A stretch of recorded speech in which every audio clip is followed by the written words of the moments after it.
الرجيم بسم الله الرحمن الرحيم رب اشرح لي صدري ويسر لي أمري واحلل عقدة من لساني يفقهوا قولي رب زدنا علما اللهم فقهنا في الدين رب يسر ولا تعسر وتمم بالخير اللهم بارك لنا في أوقاتنا اللهم أيدناه بروح القدس. سب ایک دفعہ درود شریف بھی پڑھ لیجیے. آج جمعہ کا دن ہے. اللہم صلی علی محمد وعلی آل محمد کما صلیت علی ابراہیم وعلی آل ابراہیم انک حمید مجید. اللہم بارک علی محمد وعلی آل محمد کما بارکت علی ابراہیم وعلى آل ابراہیم انک حمید مجید. انشاءاللہ تعالی آج ہمارا 5th پارہ سٹارٹ ہوگا. آئیے اس کی ہم پہلے تلاوت سنتے ہیں تو اس کے بعد اس کا انشاءاللہ آغاز کریں. اعوذ باللہ من الشیطان الرجیم بسم اللہ الرحمن.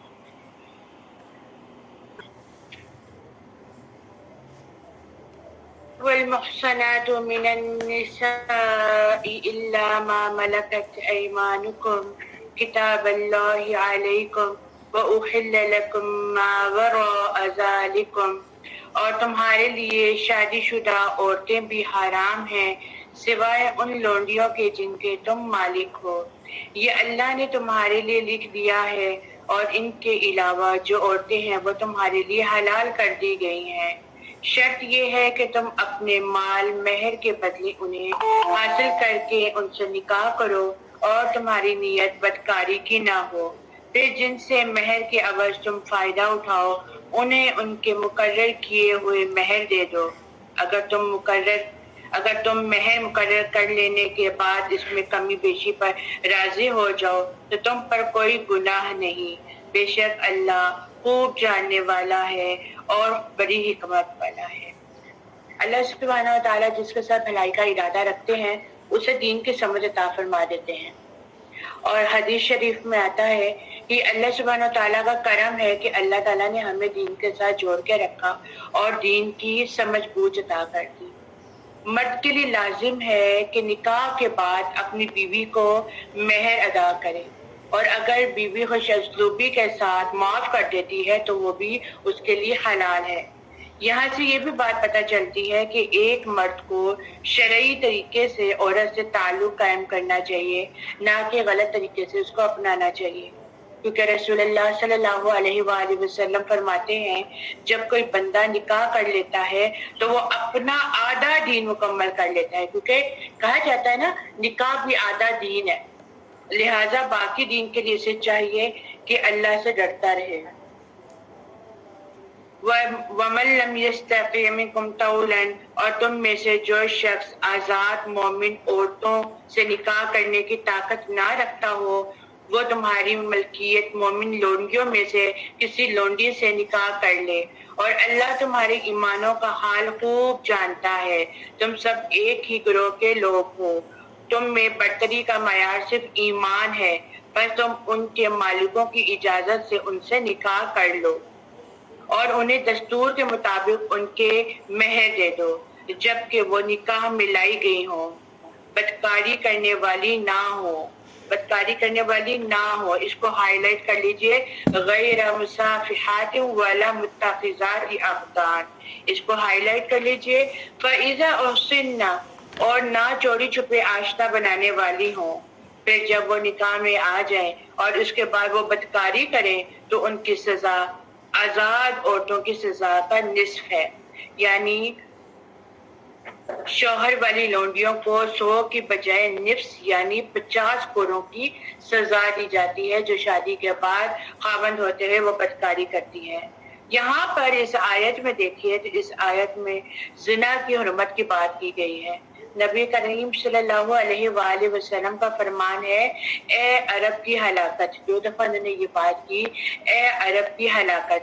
میں تم میں سے جس چیز کے بارے میں ڈرتا ہوں وہ زنا اور مخفی شہوت ہے یعنی کہ چھپی ہوئی شہوت ہے اور زانیہ عورت کی دعا بھی کبھی قبول نہیں ہوتی۔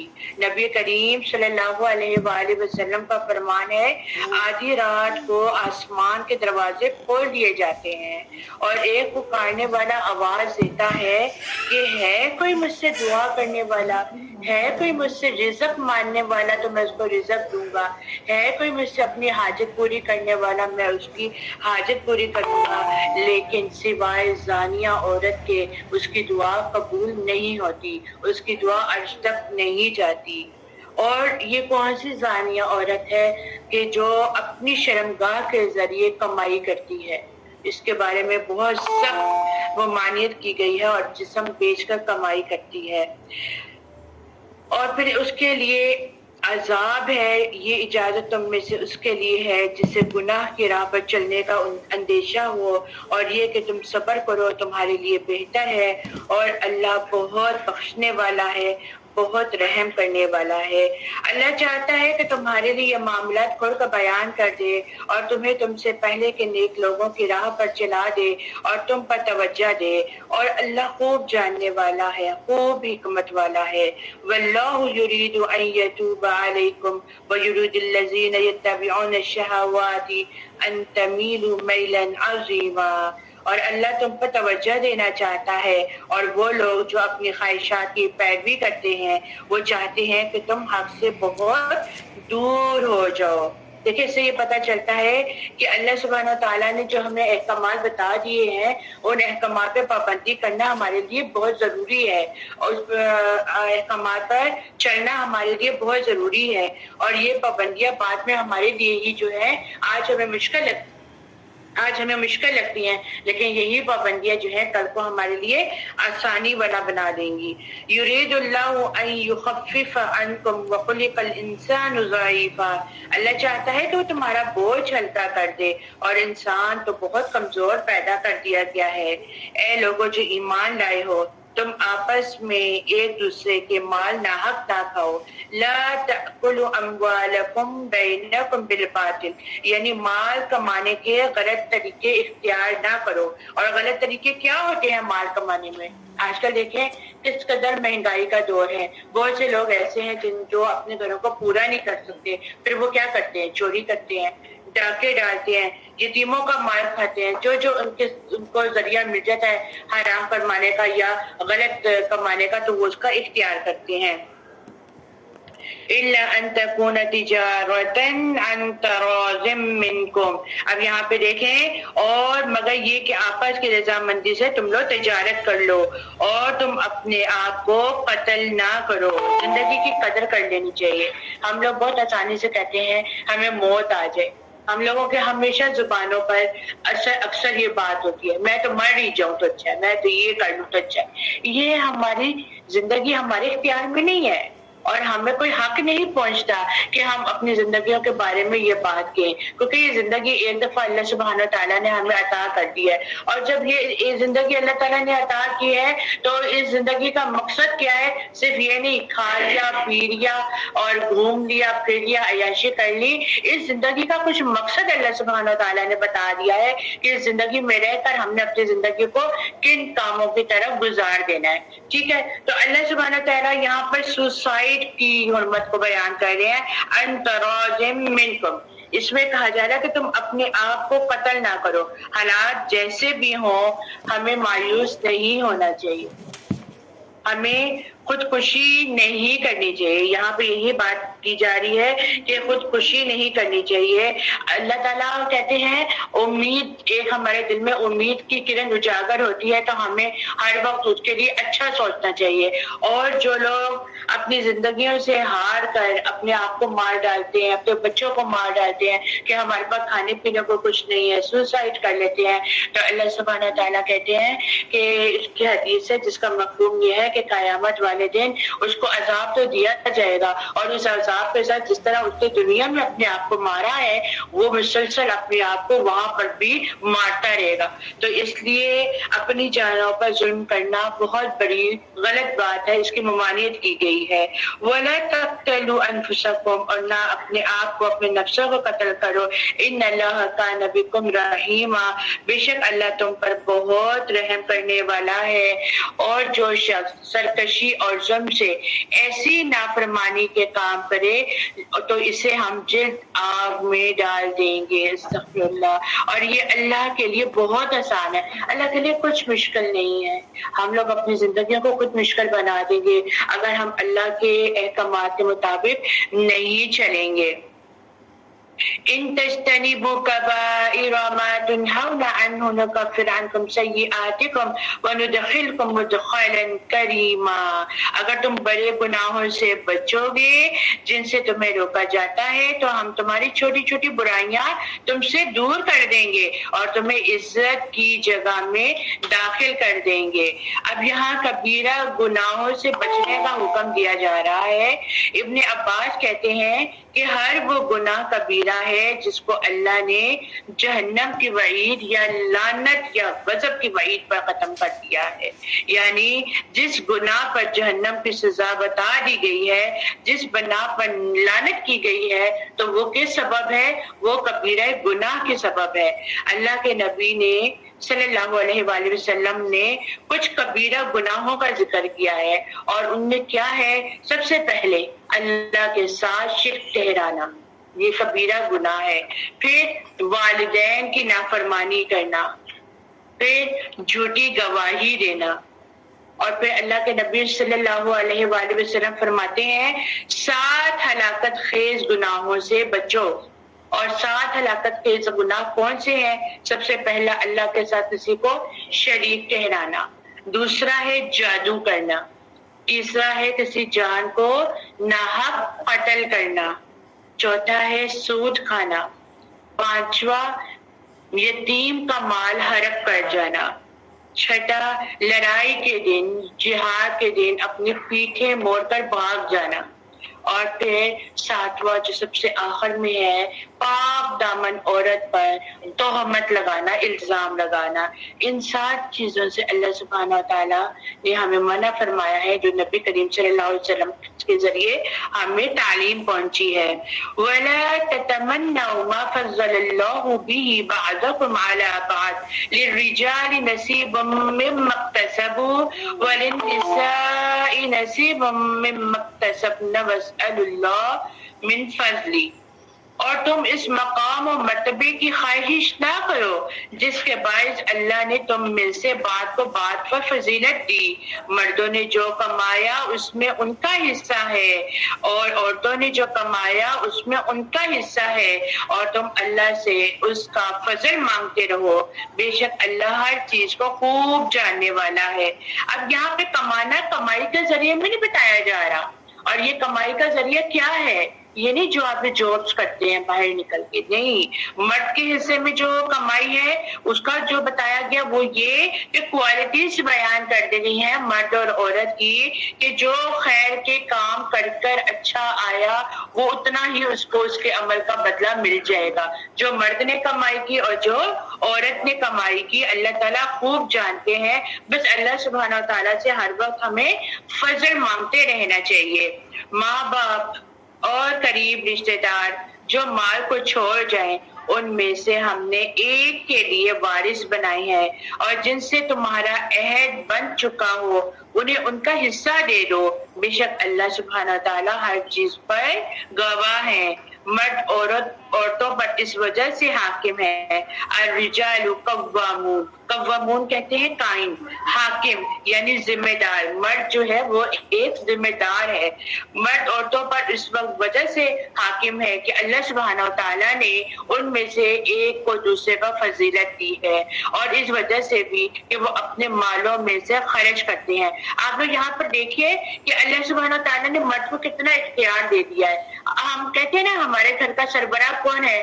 مرد ہے. مرد کیا ہے؟ اس کے اوپر اللہ سبحانہ تعالیٰ نے ہر چیز کی ذمہ داری ڈال دی ہے. اللہ سبحانہ تعالیٰ نے اس کا دل اتنا بڑا بنا دیا ہے کہ وہ اپنی کمائی ہوئی میں سے اپنے روپے اپنے گھر والوں پر خرچ کرتا ہے. ہم عورتوں کا کیا حال ہے؟ تھوڑا سا سوچے ایمانداری سے. ہم عورتیں جب پیسے جمع کرتی ہیں تو کوئی ہم سے مانگتا ہے مجھ سے میں تو میں صاف انکار کر دیتی ہوں, میرے پاس تو کوئی پیسے نہیں ہے, میرے پاس نہیں ہے. یعنی کہ عورتوں کے دل جو ہوتے ہیں وہ مردوں کی نسبت تھوڑے تنگ ہوتے ہیں. وہ اپنی ذات پہ تو خرچ کرنا جانتی ہیں لیکن وہ دوسروں پر خرچ کرنا نہیں جانتی. تو اس لیے مردوں کی ذمہ داری بہت زیادہ ہے کیونکہ مرد جو ہے وہ گھر کا سربراہ ہے, ہر چیز کا حاکم ہے, گھر کا راشن پانی سے لے کر اور عورت کے پہننے اس کے خوراک تک کا حاکم ہے, اس کی ذمہ داری میں آتا ہے. چنانچہ نیک عورتیں فرما بردار اور خاوند کی غیر موجودگی میں اللہ کی حفاظت سے نگہبانی کرتی ہیں. اور تمہیں جن عورتوں کی سرکشی کا خوف ہو تو انہیں تم نصیحت کر دو. اب عورتوں کی خوبی یہاں پہ کیا بتا دی گئی ہے کہ جو پھر عورتوں کی کیا ذمہ داری بنتی ہے. عورتوں کی ذمہ داری یہی ہے کہ وہ گھر میں بیٹھ کے اپنی نسلوں کی پروان چلائیں, اپنی نسلوں کو دین کی راہ دکھائیں. اور سب سے نیک عورت وہی ہے جو اپنی جو آنے والی نسلوں کو وہ دین کے نام پر اجاگر کرے اور ان کی نسل کو تیار کریں, اپنی آنے والی نسلوں کو تیار کریں. ہم لوگ کیا کرتے ہیں, ہم عورتوں کا حال کیا ہے آج کل کا موجودہ جو معاشرہ ہے ہمارا, ہم اپنے بچے سے جان چھڑانے کے لیے بھی نا بچوں کو موبائل میں پوائمس لگا دیتے ہیں, کارٹونز لگا دیتے ہیں اور ان کو کہتے ہیں جاؤ ہمارا جان چھوڑو ہماری, یہ لو موبائل اور کرو. نہیں, یہ بہت غلط رویہ ہے ہمارا. چھوٹے چھوٹے بچوں کے ہاتھوں میں موبائل دے کر ان کو دین سے دوری کر دی جاتی ہے. کہتے ہیں بہت بڑی عمر ہے, جب بچے بڑے ہو جائیں گے تب ان کو ہم دین سکھائیں گے. کیوں؟ بچہ سب سے پہلے جب بولنا سیکھتا ہے تو ہم بچوں کو کیا سکھاتے ہیں؟ اللہ سکھاتے ہیں نا. اور بچہ اپنے منہ سے سب سے پہلا ورڈ کیا سیکھتا ہے؟ ماں, مما, ایسے ہی ہے نا, مما ماما, جو اپنے چھوٹے پھوٹے زبان سے ہی بولتا ہے. تو اس ماں کا کیا فرض بنتا ہے؟ اس ماں کا یہی فرض بنتا ہے کہ چھوٹے چھوٹے بچوں کو, ان چھوٹی چھوٹی نسلوں کو تیار کرے اور ان کو بچپن سے ہی چھوٹی چھوٹی باتیں بتانا شروع کرے. آج میری ایک اسٹوڈنٹ ہے, انڈیا کی اسٹوڈنٹ ہے وہ, اور ان کی بچی جو ہے وہ 9 سال کی ہے یا غالباً 10 سال کی ہوگی یا 8 سال کی ہوگی. وہ بچی کو دیکھے تو وہ بچی کو میں حیران ہوتی ہے, ماشاء اللہ قوت الا باللہ, کہ وہ بچی جو ہے اس سے جو بھی بات پوچھو وہ کانفیڈنٹ لیول میں اسلام کی ہر بات کو بتا دیتی ہے. اور اس کے پیچھے کس کا ہاتھ ہے؟ باپ تو باہر کمانے کے لیے نکل گیا نا, تو کون اس کے پیچھے اس کی تربیت کر رہے ہیں؟ ماں کے اوپر ہی ساری بات آتی ہے. اور یہ میری بات آپ لوگ لکھ لیجئے, جب اولاد بڑی ہوتی ہے نا, بیٹیاں جب بڑی ہوتی ہیں نا, جب ان کے رشتے آتے ہیں نا تو وہ ماں کو دیکھتے ہیں, ماں کیسی ہے, ماں جیسی ہوگی ویسے ہی بیٹیاں ہوں گی. تو اب ماں کی کیا ذمہ داری بنتی ہے؟ کیونکہ وہ والا وقت دوبارہ واپس آ گیا ہے کہ جس وقت پہلے کہا جاتا تھا کہ ماں کو دیکھ لو تو پھر بیٹی کو دیکھنے کی ضرورت نہیں ہے. آج بھی وہ وقت آ چکا ہے کہ ماں کو دیکھ لو, بیٹی کا خود پتہ چل جائے گا. تو پھر اگر ہم ماں تو سیدھی سادھی زندگی گزار لے, لیکن آگے آج کل کی نسلیں جو ہیں وہ اپنے ہی زون میں چلتی رہے تو پھر وہاں پہ ماؤں کی کوئی غلطی نہیں ہوتی. لیکن پھر بھی ماؤں کی بہت بڑی ذمہ داری ہے. پھر اگر عورت جو ہے اور اپنی اولاد کے ساتھ ساتھ اپنی عزت, اپنے گھر کی آبرو کو بھی حفاظت میں رکھے تو یہ بہت بڑی ذمہ داری ہے. اور پھر یہاں پہ کہا جا رہا ہے کہ اگر جن عورتوں کی سرکشی کا خوف ہو, یعنی کہ اگر آپ کو لگ رہا ہے عورت بدکار ہے, عورت کسی اور طرف رجحان ہے, تو انہیں نصیحت کرو, اس کو پہلے پیار سے سمجھاؤ اور ان کی خواب گاہوں میں ان کو الگ کر دو, یعنی کہ ان کا بستر جو ہے غصے میں آ کے ان سے علیحدہ کر دو تاکہ اس کو احساس ہو. اور پھر انہیں ہلکی سی سزا دو. سزا دینے کا یہ مطلب نہیں کہ مار پیٹ شروع کر دو. ایک صحابی ہے وہ کہتے ہیں کہ ایک مسواک کیا ہوتی ہے, اور مسواک کی مار اگر ماری جائے تو کتنی لگتی ہے, صرف اتنی سی اس کو مار دو تاکہ اس کو عقل آ جائے. یہ ہمارا قرآن ہمیں نصیحتیں کہہ رہا ہے کہ عورت کے بارے میں کیا کہا جا رہا ہے. پھر اگر وہ فرما برداری کرے تو انہیں ستانے کی راہ نہ ڈھونڈو, یعنی کہ اگر وہ اپنی غلطی کا احساس کر لیتی ہیں تو وہ مان جاتی ہیں تو پھر ان کو تنگ نہ کرو. عورت اگر بے وفائی کر جائے اس صورت میں ان کو سب سے پہلے کا بستر علیحدہ کر دو, پھر ان کو الگ سے سزا دو. کیونکہ نبی کریم صلی اللہ علیہ وآلہ وسلم فرماتے ہیں دنیا فائدے کی چیز ہے اور دنیا کی متاع کیا ہے؟ نیک عورت ہے. نبی کریم صلی اللہ علیہ وآلہ وسلم نے فرمایا 4 چیزیں خوش بختی کی علامت ہیں. نمبر 1 نیک بیوی, نمبر 2 کھلا گھر, نمبر 3 نیک ہمسائے, اور نمبر 4 اچھی سواری، اور 4 چیزیں بدبختی کی علامت ہے: بدکار بیوی، تنگ گھر، برے ہمسائے اور بری سواری، جس سے ہمیں بچنا چاہیے۔ تو اللہ سبحانہ تعالیٰ سے ہمیشہ دعا کریں کہ اللہ تعالیٰ ہمیں ویسا بنا جیسا تو چاہتا ہے، تاکہ ہماری آنے والی نسلیں بھی جو ہیں وہ ایمان کی بنیاد پر کھڑی ہوں۔ آمین ثم آمین۔ بے شک اللہ بہت بلند اور نہایت بڑا ہے، اور اگر تمہیں دونوں میاں بیوی میں جھگڑے کا ڈر ہو، اب حالات ایسے ہو گئے ہیں کہ کوئی صلح کی گنجائش باقی نہیں رہتی ہے، اب دونوں میاں بیوی میں جھگڑے اس قدر بڑھ گئے ہیں کہ اب سولوشن نظر نہیں آ رہا، تو اس صورت میں کیا کرنا چاہیے؟ ایک شخص مرد کے کوئی کنبے سے آ جائے، یعنی کہ ایک جو بڑا ہے وہ مرد کی طرف سے آ جائے اور ایک عورت کے کنبے سے آ جائے، اور اگر وہ دونوں صلح کرنا چاہیں تو اللہ ان دونوں میاں بیوی میں موافقت پیدا کر دے گا، محبت پیدا کر دے گا۔ بے شک اللہ بہت علم والا اور خوب قدردان ہے۔ کہتے ہیں نا، جب میاں بیوی راضی تو کیا کرے گا قاضی۔ اب اصل چیز یہ ہے کہ اللہ سبحانہ وتعالیٰ کو طلاق کے نام سے بہت زیادہ ناپسندیدہ قرار دیا گیا ہے۔ کہتے ہیں اگر زمین پہ کوئی طلاق کا، ایک میاں بیوی میں طلاق ہوتی ہے تو عرش کانپ جاتا ہے۔ تو اس لیے مرد کو اور عورت کو دونوں کو چاہیے کہ وہ اپنی زبانوں سے اس طرح کے الفاظوں کو استعمال نہ کرے۔ وَاعْبُدُوا اللَّهَ وَلَا تُشْرِكُوا بِهِ شَيْئًا، اور تم اللہ کی عبادت کرو۔ جہاں پہ اللہ تعالیٰ معاشرے کے احکامات بتا رہے ہیں، وہاں پہ اللہ تعالیٰ اپنے آپ سے غافل ہونے کی تاکید نہیں کر رہے، ساتھ ساتھ یاد دلا رہے ہیں کہ اور اللہ کی عبادت کرو اور اس کے ساتھ کسی کو شریک نہ کرو۔ بالوالدین احسانا، ماں باپ کے ساتھ نیک سلوک کرو، اور رشتہ داروں، یتیموں، مسکینوں، رشتہ دار، پڑوسی، اجنبی پڑوسی، پہلو کے ساتھی۔ پہلو کے ساتھی کون ہوتے ہیں؟ کوئی آپ کا کولیگ ہو گیا، کوئی آپ کے مدرسے کے ٹیم ورکرز ہو گئے، کوئی آپ کا جو مسافر کے ساتھ آپ کے ساتھ بیٹھا ہوا وہ بھی آپ کا پہلو کا ساتھی ہے۔ اور مسافر کے ساتھ اور اپنی زیر ملکیت کنیزوں اور غلاموں سے بھی نیکی کرو۔ بے شک اللہ ہر اترانے والے اور فخر کرنے والے کو پسند نہیں کرتا۔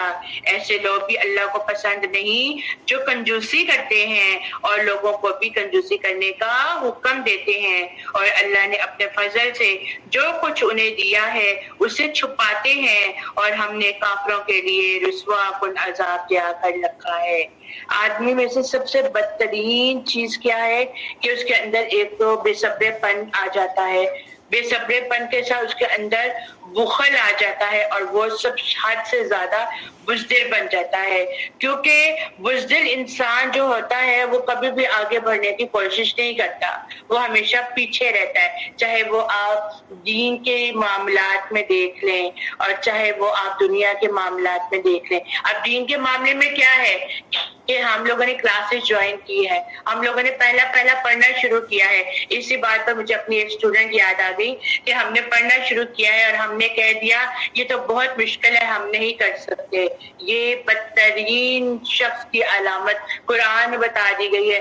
کس چیز سے خوف کھاتے ہیں؟ جب ہم دنیا کے سب کام کر سکتے ہیں تو دین کا کام مشکل نہیں ہے۔ یہ بزدلی کی علامت ہے کہ بزدلی کے ساتھ نہیں کرنا، نہیں آتا کوئی بات نہیں، اس جگہ کا حصہ بنے رہو۔ کہتے ہیں نا، اس کے پاس سے بھی کچھ لوگ ایسے گزر گئے تھے جو اس مجلس کا حصہ نہیں تھے، لیکن اللہ سبحانہ تعالیٰ نے ان کو بھی بخش دیا تھا۔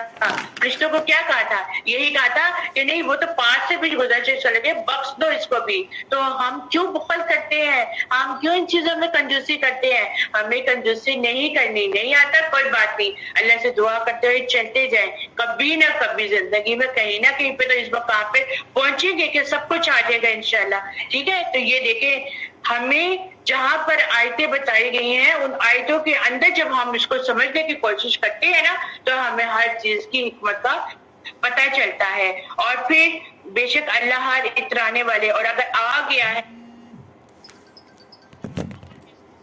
ٹھیک ہے، اچھی بات ہے کرنی چاہیے، لیکن اس پر پھر تکبر نہیں کرنا چاہیے، اترانا نہیں چاہیے۔ دیکھو تمہیں تو کچھ نہیں آتا اور مجھے آ گیا، تم بھی اس کا حصہ بن جائے، تمہیں بھی آ جاتا، نہیں۔ عاجزی کے ساتھ. اللہ تعالیٰ کہتے ہیں تم لگے رہو, کام کرتے رہو, برکت میں دوں گا, اور لیکن جہاں سے تم پیچھے ہو جاؤ گے وہیں پہ تمہارے دل میں بخل آ گیا. والذين ينفقون أموالهم رئاء الناس ولا يؤمنون بالله ولا باليوم الآخر, اور جو لوگ اپنا مال لوگوں کے دکھاوے کے لیے خرچ کرتے ہیں اور اللہ پر اور قیامت کے دن پر ایمان نہیں رکھتے, اور جس کا ہم نشین اور ساتھی شیطان ہے وہ بدترین ساتھی ہے, بھلا ان کا کیا نقصان تھا اگر یہ اللہ پر اور قیامت کے دن پر ایمان لاتے اور اللہ تعالیٰ نے جو انہیں دے رکھا ہے اس کے نام پر دیتے. اللہ تعالیٰ انہیں خوب جاننے والا ہے. کیا مطلب ہے ریاکاری کرتے ہیں؟ مال اللہ تعالیٰ نے دیا, یہ مال ہمارا ہے, اللہ کی طرف سے آ رہا ہے, اللہ کی طرف سے آ رہا ہے نا, اللہ تعالیٰ دے رہا ہے. جب اللہ تعالیٰ دے رہا ہے تو باپ ہم اللہ نے کہہ دیا کہ چلو خرچ کر لو. اب ہم خرچ کرنے جا رہے ہیں تو ہم کیا کر رہے ہیں, دیتے ہوئے تصویریں کھنچوا رہے ہیں تاکہ پتہ چلے ہاں بھی ہم نے فلاں کو دیا. یہ کیا ہے؟ یہ ریاکاری ہے, یہ دکھاوا ہے. اور پھر کہتے ہیں نا اعلان و سرا و علانیۃ, کہ اپنا مال اس طرح ظاہری چھپے بھی خرچ کرو اور اس طرح بھی دو, ظاہری بھی دو, دیکھ کر بھی دو, دوسروں کے سامنے بھی دو, تاکہ اس کو موٹیویشن آئے, جو پیچھے آیتوں میں گزر چکا. لیکن جو ریاکاری کرتے ہیں اور پھر جو آخرت پہ ایمان بھی نہیں لے کر آتے تو وہ کون ہے؟ وہ شیطان کا ساتھی ہے. شیطان تو ہر دم ہمارے ساتھ لگا ہوا ہے اور وہ یہی چاہتا ہے کہ ہم کسی نہ کسی طرح نیکی کے کاموں میں بھی کوئی ایسا کام کر لیں کہ اللہ تعالیٰ کی نظر میں ہم بخیل ہو جائیں اور فرما بردار ہو جائے, نافرمان ہو جائے, اور جو ہم نے نیکیاں کی ہیں وہ ہماری نیکیاں ضائع ہو جائے. تو ایسے لوگوں سے بھی پناہ مانگنی چاہیے اور اللہ تعالیٰ سے یہ بھی دعا کرتے رہنا چاہیے کہ اللہ تعالیٰ اگر ہم اللہ کی راہ میں دے رہے ہیں تو ہمارے بائیں ہاتھ کو بھی خبر نہ ہو, جو کچھ بھی دے رہے ہیں اللہ وہ صرف اور صرف تیری خاطر دے رہے ہیں. بے شک اللہ تعالیٰ ایک ذرہ برابر بھی ظلم نہیں کرتا, اور اگر نیکی ہو تو اسے دگنی کر کے دیتا ہے, اور خاص اپنے پاس سے بہت بڑا ثواب دیتا ہے. بس کیا حال ہوگا جس وقت کے ہر امت میں سے ہر ایک گروہ میں لائیں گے اور آپ کو ان لوگوں پر گواہ بنا کر لائیں گے جس روز کافر اور رسولوں کے نافرمان آرزو کریں گے کہ کاش انہیں زمین کے ساتھ ہموار کر دیا جاتا, اور اللہ تعالیٰ سے کوئی بات نہ کر سکیں گے. اچھا, وہ رسول کیا ہے کہ رسول جن باتوں کا حکم دیتے ہیں ہمیں ان کو سیریس لے لینا چاہیے. خالی قرآن کو پڑھ لینا کافی نہیں ہے. آپ لوگ ابھی تک دیکھ چکے ہیں کہ پانچواں پارے پہ ہم لوگ آ گئے ہیں. کہیں نہ کہیں قرآن کی آیتوں کے ساتھ کہیں نہ کہیں جہاں پر ضرورت پیش آتی ہے وہاں پہ احادیث بھی بولی جاتی ہیں. کیوں خالی قرآن سے تعلیمات ملنا مکمل نہیں ہوتی جب تک کہ آپ احادیث کو بھی لے کر نہ چلیں. اور نبی اور رسول جو آئے ہیں وہ جو ہمارے لیے تعلیمات لے کر آئے ہیں ان کو ہمیں پیچھے نہیں چھوڑنا چاہیے, ان کو ہمیں لے لینا چاہیے. چاہنے والے کیا چاہیں گے کہ ان کی بات نہ مانی جائے, نافرمانی کی جائے اور یہ ہمیں زمین کے اندر دھنس دے کہ ہم ان کی بات نہیں مان رہے اور ہم اپنی مرضیاں کر رہے ہیں. يا أيها الذين آمنوا لا تقربوا الصلاة وأنتم سكارى حتى تعلموا ما تقولون ولا جنبا ولا آبر السبيل حتى تغتسلوا. اے ایمان والو, جب تم نشے کی حالت میں ہو تو نماز کے قریب بھی نہ جاؤ جب تک کہ اپنی بات کو سمجھ نہ لو, اور جنابت کی حالت میں جب تک کہ غسل نہ کر لو. ہاں اگر راہ چلتے گزرنے والے ہو تو اور بات ہے, اور اگر تم بیمار ہو یا سفر میں ہو تو تم میں سے کوئی قضائے حاجت سے آیا ہو یا تم نے عورتوں سے مباشرت کی ہو اور تمہیں پانی نہ ملے تو پاک مٹی کا قصد کرو اور اپنے منہ اور اپنے ہاتھوں پر مل لو. بے شک اللہ تعالیٰ معاف کرنے والا بخشنے والا ہے. اس آیت میں دیکھیے تو کیا کہا گیا کہ نشے کی حالت میں نماز کے قریب نہ جاؤ, کیونکہ انسان کے اپنے اختیار میں نہیں ہوتا, اور یہ نہ ہو کہ نماز کی حالت میں ہم کریں ہو اور ہم نشے میں ہو تو ہم اب صحیح طرح سے الفاظ ادا نہ کر سکیں, ہم غلط کوئی بات بول دیں. اسی طرح یہ بھی کہا جاتا ہے کہ اگر آپ لوگوں کو سخت نیند آ رہی ہے یہ بھی حکم آیا ہے کہ سخت نیند آ رہی ہے اور نیند کا غلبہ ہے، اس صورت میں بھی نماز نہیں پڑھنی چاہیے جب تک کہ آپ لوگوں کی نیند پوری نہ ہو جائے، اور پھر اس کے بعد پھر نماز پڑھیں تاکہ آپ کو پتہ چلے کہ آپ نماز میں پڑھ کیا رہے ہیں۔ دوسرا، جنابت کی حالت میں جو غسل واجب ہو جاتا ہے اس حالت میں بھی نماز کے قریب نہیں جانا چاہیے۔ اور پھر اگر جنابت کی حالت میں ہے تو اس بارے میں یہ بھی آتا ہے کہ اگر مسجد کے پاس سے بھی گزرنا ہے، کسی جگہ پہ بھی جانا ہے اور اس راستے میں مسجد آ گئی ہے تو مسجد کے اندر جانے کا حکم نہیں ہے۔ یہ حدیث کے بول ہیں کہ اگر جنابت کی حالت میں ہو، اور جنابت اور ناپاکی دو ایک حیض ہوتا ہے جس کی ناپاکی ہوتی ہے، ایک جنابت ہوتا ہے جو مباشر میاں بیوی کے درمیان ہوتا ہے۔ اس صورت میں اگر آپ لوگوں کو کہیں جانا ہے اور آپ لوگوں کی گزرگاہ مساجد کے آگے سے ہے تو آپ لوگ گزر کے جا سکتے ہو، لیکن مسجد کے اندر داخل نہیں ہو سکتے جب تک کہ آپ پاک نہ ہو جائیں۔ انشاءاللہ اللہ سبحانہ تعالیٰ نے چاہا تو طہارت کے مسائل انشاءاللہ تعالیٰ ہم رمضان کے بعد سٹارٹ کریں گے۔ یہ بہترین کورس ہوگا جس میں آپ سب کو طہارت کے مسائل کے بارے میں بتایا جائے گا کہ وہ لڑکیاں جو آگے انشاءاللہ شادی شدہ ہوں گی اور وہ خواتین کہ جن کے بچے تو ہو گئے ہیں لیکن ان کو طہارت کرنے کا، غسل کرنے کا ابھی تک طریقہ معلوم نہیں ہے، ان کو بھی سکھایا جائے گا۔ اور دوسرا یہ ہے کہ اگر کوئی بیمار ہے اور اگر کوئی سفر میں ہے اور وہ رفع حاجت سے فارغ ہوتا ہے اور اس کو پانی نہیں ملتا تو اس صورت میں کیا ہے کہ پاک مٹی سے تیمم کر لو، اور پاک مٹی سے تیمم کرنے کا طریقہ بھی بتا دیا گیا ہے۔ یہ نہیں کہ ساری مٹی لے کر سارے جسم پہ مل دو، اس کا بتایا گیا صرف اپنے ہاتھ سے مٹی کو لو، اس کو جھاڑو، ایسے کر کے زمین پہ رکھو، اس کو جھاڑو اور اس کو جھاڑ کر ہاتھوں کی کلائیوں پر اور صرف منہ پہ مل لو، آپ لوگوں کا تیمم کمپلیٹ ہو گیا۔ اور بے شک اللہ سبحانہ تعالیٰ بہت معاف کرنے والا اور بخشش کرنے والا ہے۔ ألم تر إلى الذين أوتوا نصيبا من الكتاب يشترون الضلالة ويريدون أن تضلوا السبيل؟ کیا تم نے انہیں نہیں دیکھا جنہیں کتاب کا کچھ حصہ دیا گیا، وہ گمراہی خریدتے ہیں اور چاہتے ہیں کہ تم بھی راہ سے بھٹک جاؤ۔ اللہ تعالیٰ تمہارے دشمن کو خوب جاننے والا ہے، اور اللہ تعالیٰ کا دوست ہونا کافی ہے، اور اللہ تعالیٰ کا مددگار ہونا کافی ہے۔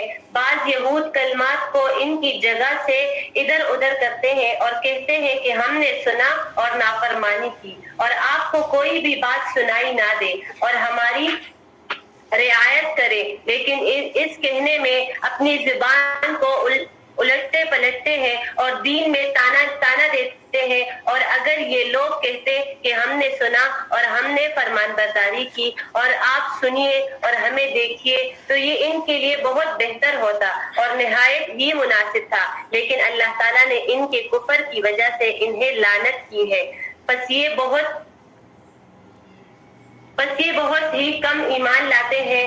اے اہل کتاب، جو کچھ ہم نے نازل فرمایا ہے جو اس کی بھی تصدیق کرنے والا ہے جو تمہارے پاس ہے، اس پر اس سے پہلے ایمان لاؤ کہ ہم چہرہ بگاڑ دے اور انہیں لوٹا کر پیٹ کی طرف کر دے یا ان پر لعنت بھیجے جیسے ہم نے ہفتے والوں پر لعنت بھیجا، اور اللہ تعالیٰ تمام کاموں کو پورا کرنے والا ہے۔ آیت نمبر 46 میں دیکھیے کہ جب ان کو کوئی بات کہی جاتی ہے تو وہ کہتے ہیں ہم نے سن لیا، یعنی اللہ کے کلام میں وہ تبدیلیاں لے کر آتے ہیں۔ جب آیتیں آئیں تو کہہ دیا سن لیا، اور پھر کہا کہ ہم اس کو نہیں مانیں گے۔ آج کل بھی یہی کیا جا رہا ہے کہ کوئی کہتا ہے دین کی بات بھی بتاتا ہے تو وہ کہتے ہیں ہاں جی ہم نے سن لیا، لیکن بعد میں کہتے ہیں جائیں ہم نہیں کر سکتے، تو بہت مشکل ہے، ہم سے نہیں ہوتا۔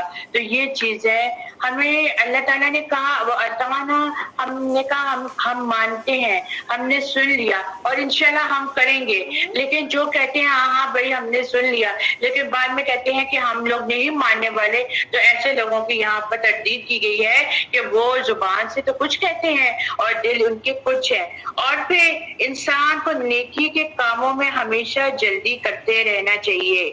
آیت نمبر 47 میں جو بات کی جا رہی ہے کہ جن کو کتاب دی گئی ہے اور کہا گیا ہے کہ اس پر ایمان لے کر آؤ اور وہ تصدیق کرنے والی ہے، اور اس کا مطلب یہ ہے کہ اللہ سبحانہ تعالیٰ نیکی کا موقع دے رہے ہیں تو اس کو ہمیں کر لینا چاہیے۔ رہی ہے, کیا پتہ کل ہمیں موقع ملے یا نہ ملے. آج کا وقت جو ہے وہ کل پہ نہ, کہتے ہیں نا آج کا وقت کل پہ مت ڈالو, آج وقت ہے آج کر لو, کل وقت نہ ہوا تو کیا کرو گے؟ پھر تو مہلت نہیں دی جاتی نا, پھر تو اللہ تعالیٰ کہتے ہیں اب تو مہلت کا دروازہ ہی بند ہو چکا ہے. یقیناً اللہ تعالیٰ اپنے ساتھ شرک کیے جانے کو نہیں بخشتا اور اس کے سوا جسے چاہے بخش دیتا ہے, اور جو اللہ تعالیٰ کے ساتھ شریک مقرر کرے اس نے بہت بڑا گناہ اور بہتان باندھا. اب یہاں پہ دیکھیے کتنی بڑی بات کی جا رہی ہے کہ اللہ کے ساتھ شرک کرنا, جو اللہ کے ساتھ شرک کرتا ہے اور جو اس کے جھوٹ باندھتا ہے یہ بہت بڑے کبیرہ گناہوں میں سے ہے. پیچھے حدیث گزر چکی کہ کبیرہ گناہ کون سے ہیں. سب سے پہلے کیا بات کی گئی تھی؟ شرک کرنا, یعنی ایسے گناہ جن سے مومن توبہ کیے بغیر ہی مر جائے.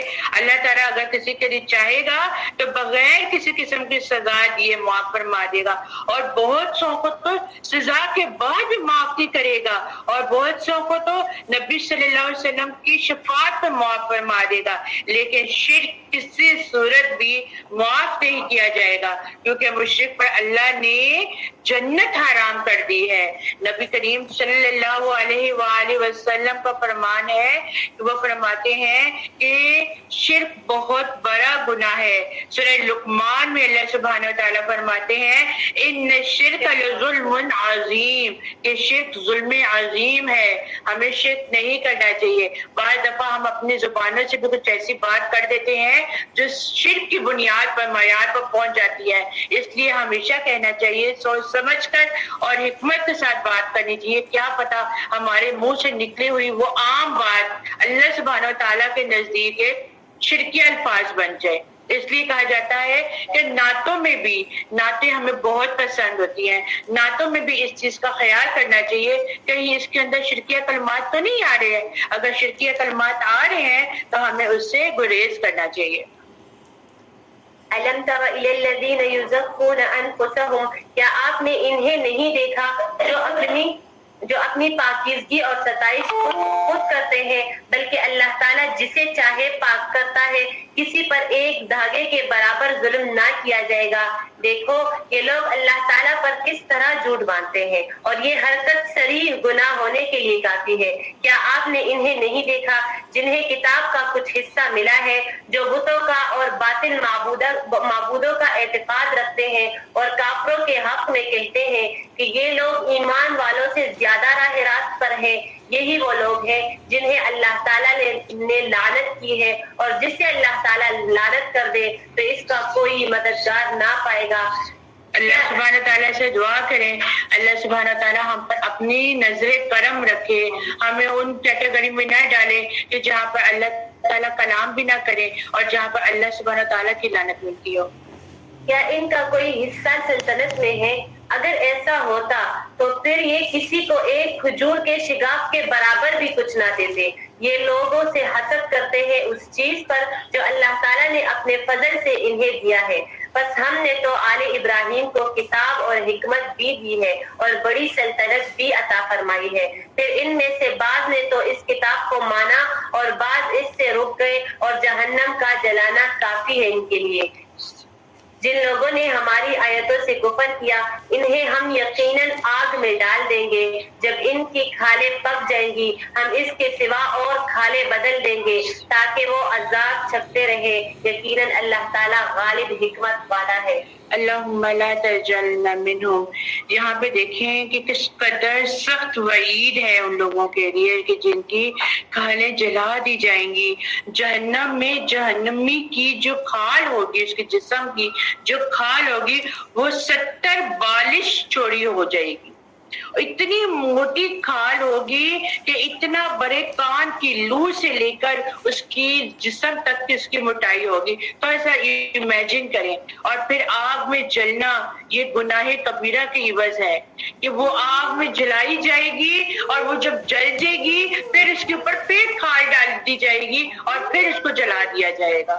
اس قدر وعید ہے اس بارے میں. اللہ سبحانہ تعالیٰ سے دعا کرنی چاہیے اللہ تعالیٰ ہمیں شرکیہ گناہوں سے بچا کے رکھے. اللہ تعالیٰ ہم وہ کام کریں جو تو نے کہا اور تیرے رسول نے ہمیں وہ پیغام دیا. بس ہم اللہ اور اس کے رسول کے احکامات پر چلتے رہیں اور کسی فرقے واریت میں نہ پڑیں. جو اللہ کے احکام قرآن میں آ گئے ہیں, جو حدیث میں آ گئی ہیں, جو نبی نے کہہ دیا, بس اس پر ہی عمل کرتے جائیں. آگے کہا جاتا ہے بے شک جن لوگوں نے ہماری آیتوں کا انکار کیا ہم جلد ہی انہیں آگ میں ڈال دیں گے. جب ان کی کھالیں جل جائیں گی تو ہم ان کی جگہ دوسری کھالیں چڑھا دیں گے تاکہ وہ عذاب چکھ سکیں. بلا شبہ اللہ بہت زبردست بڑی حکمت والا ہے. اور جو لوگ ایمان لے کر آئے, جہاں پر ایک جگہ پر جہنمیوں کا ذکر کر دیا گیا, اب ایمان والوں کا جنت کا ذکر کیا جا رہا ہے کہ جو لوگ ایمان لے کر آئیں گے ان کے لیے نیک عمل کیے اور انہیں ہم جلد ایسے باغوں میں شامل کر دیں گے جن کے نیچے نہریں بہتی ہوں گی اور وہ ہمیشہ ان میں رہیں گے. اللہ سبحانہ تعالیٰ ہمارا شمار بھی ان لوگوں میں کرے, ان جنت میں کرے. وہاں ان کے لیے پاکیزہ بیویاں ہوں گی اور ہم انہیں گھنی چھاؤں میں داخل کر دیں گے. تھوڑا سا آپ امیجن کریں, گرمیاں ہیں, آپ لوگ دھوپ میں باہر نکلتے ہیں, آپ لوگوں کا کیا دل کرتا ہے؟ دھوپ میں کھڑا ہونا پڑتا ہے. آپ لوگ کیا کرتے ہیں؟ کوئی چھاؤں میں جگہ مل جائے, کوئی چھاؤں میں جگہ مل جائے, تپتی دھوپ میں کھڑے ہو کے سر گھومنے لگ جاتا ہے نا, چکر آنے لگ جاتے ہیں, چلا ہی نہیں جاتا. بازار جانا ہے تو موسم ٹھنڈا ہوگا پھر جائیں گے, شام کے ٹائم جائیں گے, دھوپ ہلکی ہو جائے گی. تو آپ امیجن کریں جب قیامت کا دن ہوگا, سورج سوا نیزے پہ ہوگا اور انسان کو پسینے ایسے بارش کی طرح اس کے جسم سے بہ رہے ہوں گے, اس کا پھلک جو ہے کانٹوں کی طرح سوکھ رہا ہوگا, اس کو پانی کی تلاش ہوگی لیکن اس کو پانی نہیں ملے گا. اور پھر اس وقت جب وہ قیامت والے دن حشر کے میدان میں جب اپنے اعمالوں کو دیکھ رہا ہوگا تو اس کی کیا حالت ہوگی, اس کو وہ کیا طلب کرے گا کہ اللہ کوئی چھاؤں والی جگہ دے دے. اور آج ہم دنیا میں بھی یہ چھاؤں والی جگہ ڈھونڈتے ہیں. تو دعا کیا کرے اللہ تعالیٰ ایسے اعمال کروا کہ ہماری جو آخرت ہے وہ جنت میں ہی ہمیں ملے, ٹھنڈی چھاؤں میں ملے, نہروں میں ملے. ان اللہ یأمرکم, بے شک اللہ تمہیں حکم دیتا ہے کہ تم امانتیں ان کے حقدار کو پہنچا دو, اور جب تم لوگوں کے درمیان فیصلہ کرو تو انصاف کے ساتھ فیصلہ کرو. بے شک اللہ تمہیں بہت ہی اچھی بات کی نصیحت کرتا ہے. بے شک اللہ خوب سننے والا ہے, خوب دیکھنے والا ہے. لوگوں نے امانتیں رکھوائی, اب جب دینے کا ٹائم آیا تنگ نہ کرو, دے دو. خرچ ہو گئی تو مہلت مانگ لو کہ بھئی آپ کی امانت رکھی تھی, خرچ ہو گئی, فلاں وقت میں انشاءاللہ ہم واپس کر دیں گے. لیکن اس کو تنگ نہ کرو, اس کو سخت الفاظ ہے کہ اس کی امانت میں خیانت نہ کرو, اس کو حرف نہ کر جاؤ, کیونکہ اللہ سبحانہ تعالیٰ ہمیں بہت اچھی باتیں بتا رہے ہیں اور وہ نصیحت کے, وہ زندگی گزارنے کے اصول بتا رہے ہیں. پھر کہا جاتا ہے یا ایھا الذین آمنوا اطیعوا اللہ واطیعوا الرسول واولی الامر منکم. دیکھیں وہی بات بار بار کہ اے لوگ جو ایمان لے کر آئے ہو تم اطاعت کرو, کس کی؟ اللہ کی, اور اطاعت کرو رسول کی, اور ان لوگوں کی جو تم میں سے صاحب امر ہو, جو رسول کے بعد کا کام کرنے کے ذمہ دار ہو گئے, ان کی بھی بات مانو. کیوں؟ کیونکہ وہ بھی اللہ اور اس کے رسول کا پیغام ہی دیتے ہیں.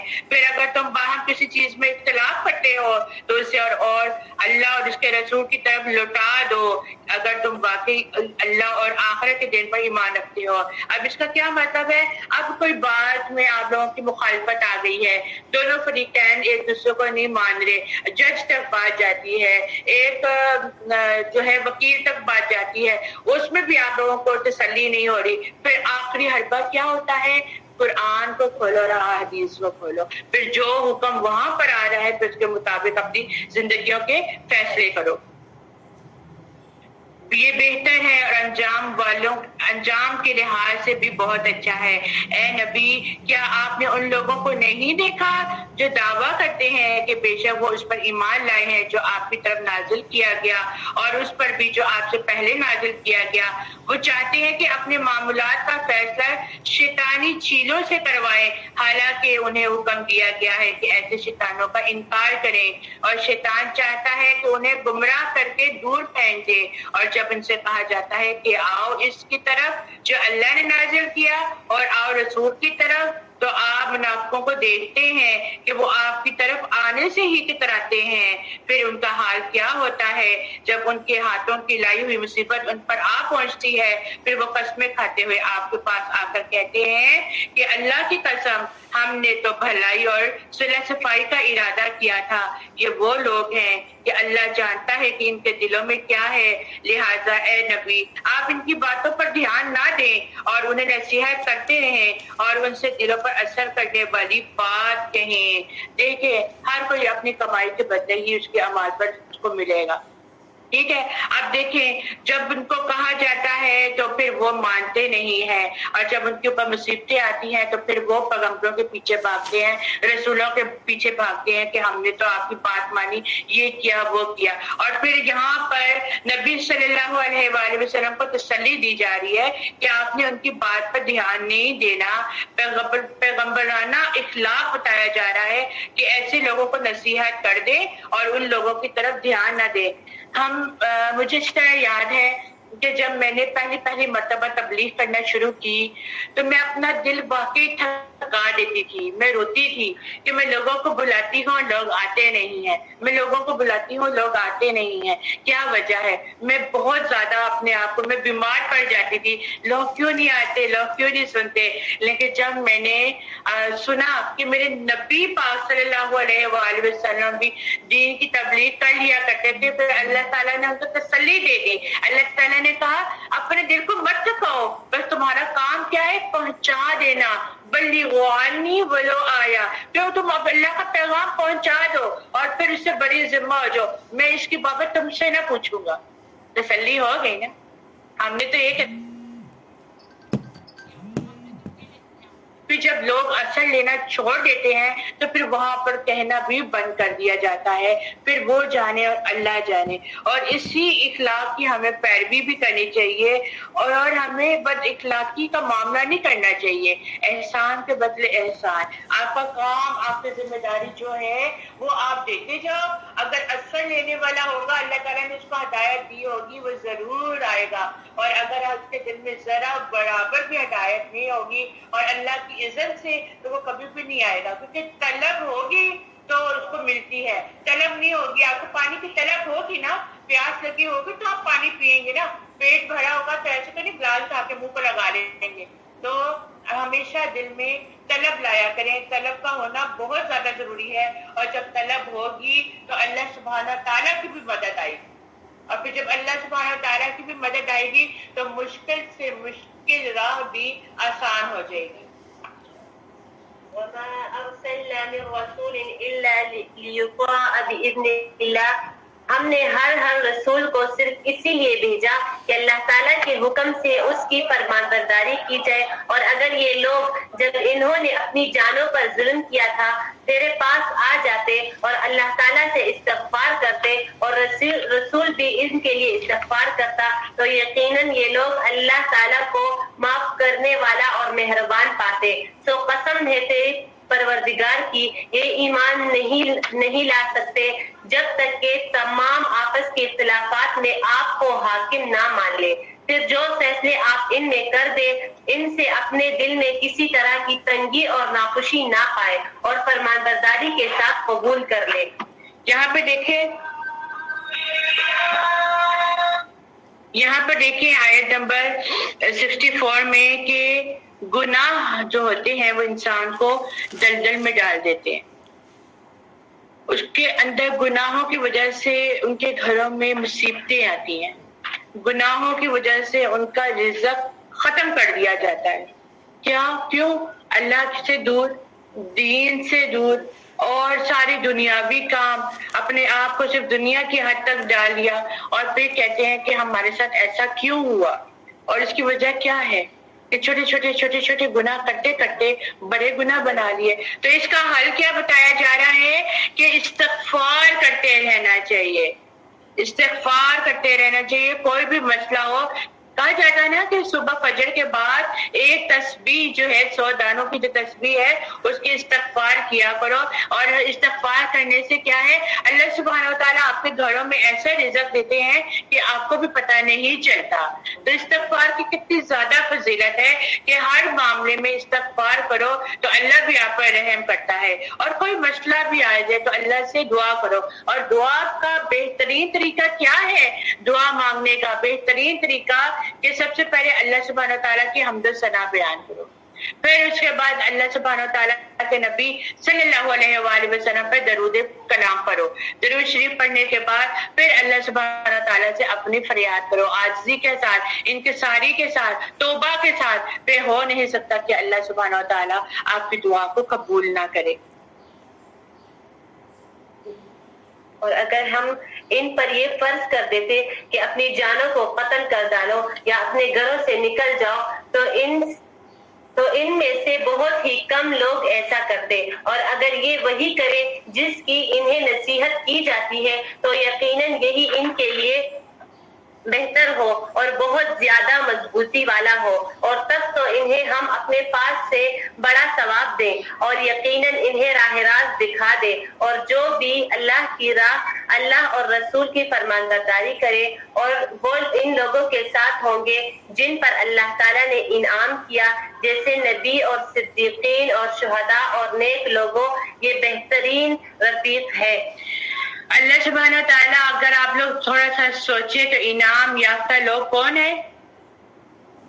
آپ لوگوں نے پڑھا نا سورہ فاتحہ میں صراط الذین انعمت علیہم, کون ہے انعام یافتہ لوگ؟ انبیاء, شہیدین اور صدیقین اور نیک لوگ. تو یہ کون ہے؟ یہ جو ہے انعام یافتہ لوگ ہیں, نیک لوگ ہیں. کہا جاتا ہے حدیث بخاری شریف میں ہے کہ المرء مع من احب, کہ آدمی انہی کے ساتھ قیامت والے دن اٹھایا جائے گا جن سے وہ محبت کرتا ہے. تو دعا کر لیجئے سب, اللہ سبحانہ تعالیٰ ہمیں نبی پاک صلی اللہ علیہ وآلہ وسلم سے محبت ہے, ہمیں قیامت کے دن انہی کے ساتھ اٹھا. یہ دعا کر لیجئے اللہ سبحانہ تعالیٰ سے, اللہ تعالیٰ کہ ہمیں دین دار لوگوں میں سے اٹھا, ہماری مجلس وہاں پہ بھی ایسی مجلس بنے کہ ہم جب اکٹھے ہوں تو دین دار لوگوں میں جو اللہ کا پیغام پہنچاتے آئے ہیں, جو دین کا پیغام پہنچاتے آئے ہیں, جنہوں نے ہمیں غفلت کی زندگی سے نکال کر ہمیں روشنیوں کی زندگی میں نکالا. اللہ تعالیٰ ہمیں وہاں پہ بھی جو ہے ایسے ہی ساتھی ملے. جیسے کہ ہم جو عورتیں ہوتی ہیں, ہم جو بیویاں ہوتی ہیں, ہم اپنے شوہروں کو کیا کہتی ہیں, آپ کو تو دنیا میں بھی حور ملے گی تو وہاں پہ بھی حور ملے گی, جس کے بارے میں ٹک ٹاک پہ ایک بہت مذاق بنایا گیا. تو ہم کہتے ہیں نا, ہم کہتے ہیں ان کو کہ ہمیں تو آپ چاہیے وہاں پر بھی. تو یہ دعا کریں اللہ تعالیٰ ہمارا شوہر بھی ایسا ہو کہ جو ہمیں فجر کی نماز کے لیے اٹھائے, اور پھر وہاں پر بھی جنت پہ بھی ہمیں دین کا ہی راغب ملے. کیونکہ یہ بہت خوش قسمتی کی علامت ہوتی ہے, میاں اور بیوی جو ایک دوسرے کو دین کی طرف لے کر آتے ہیں.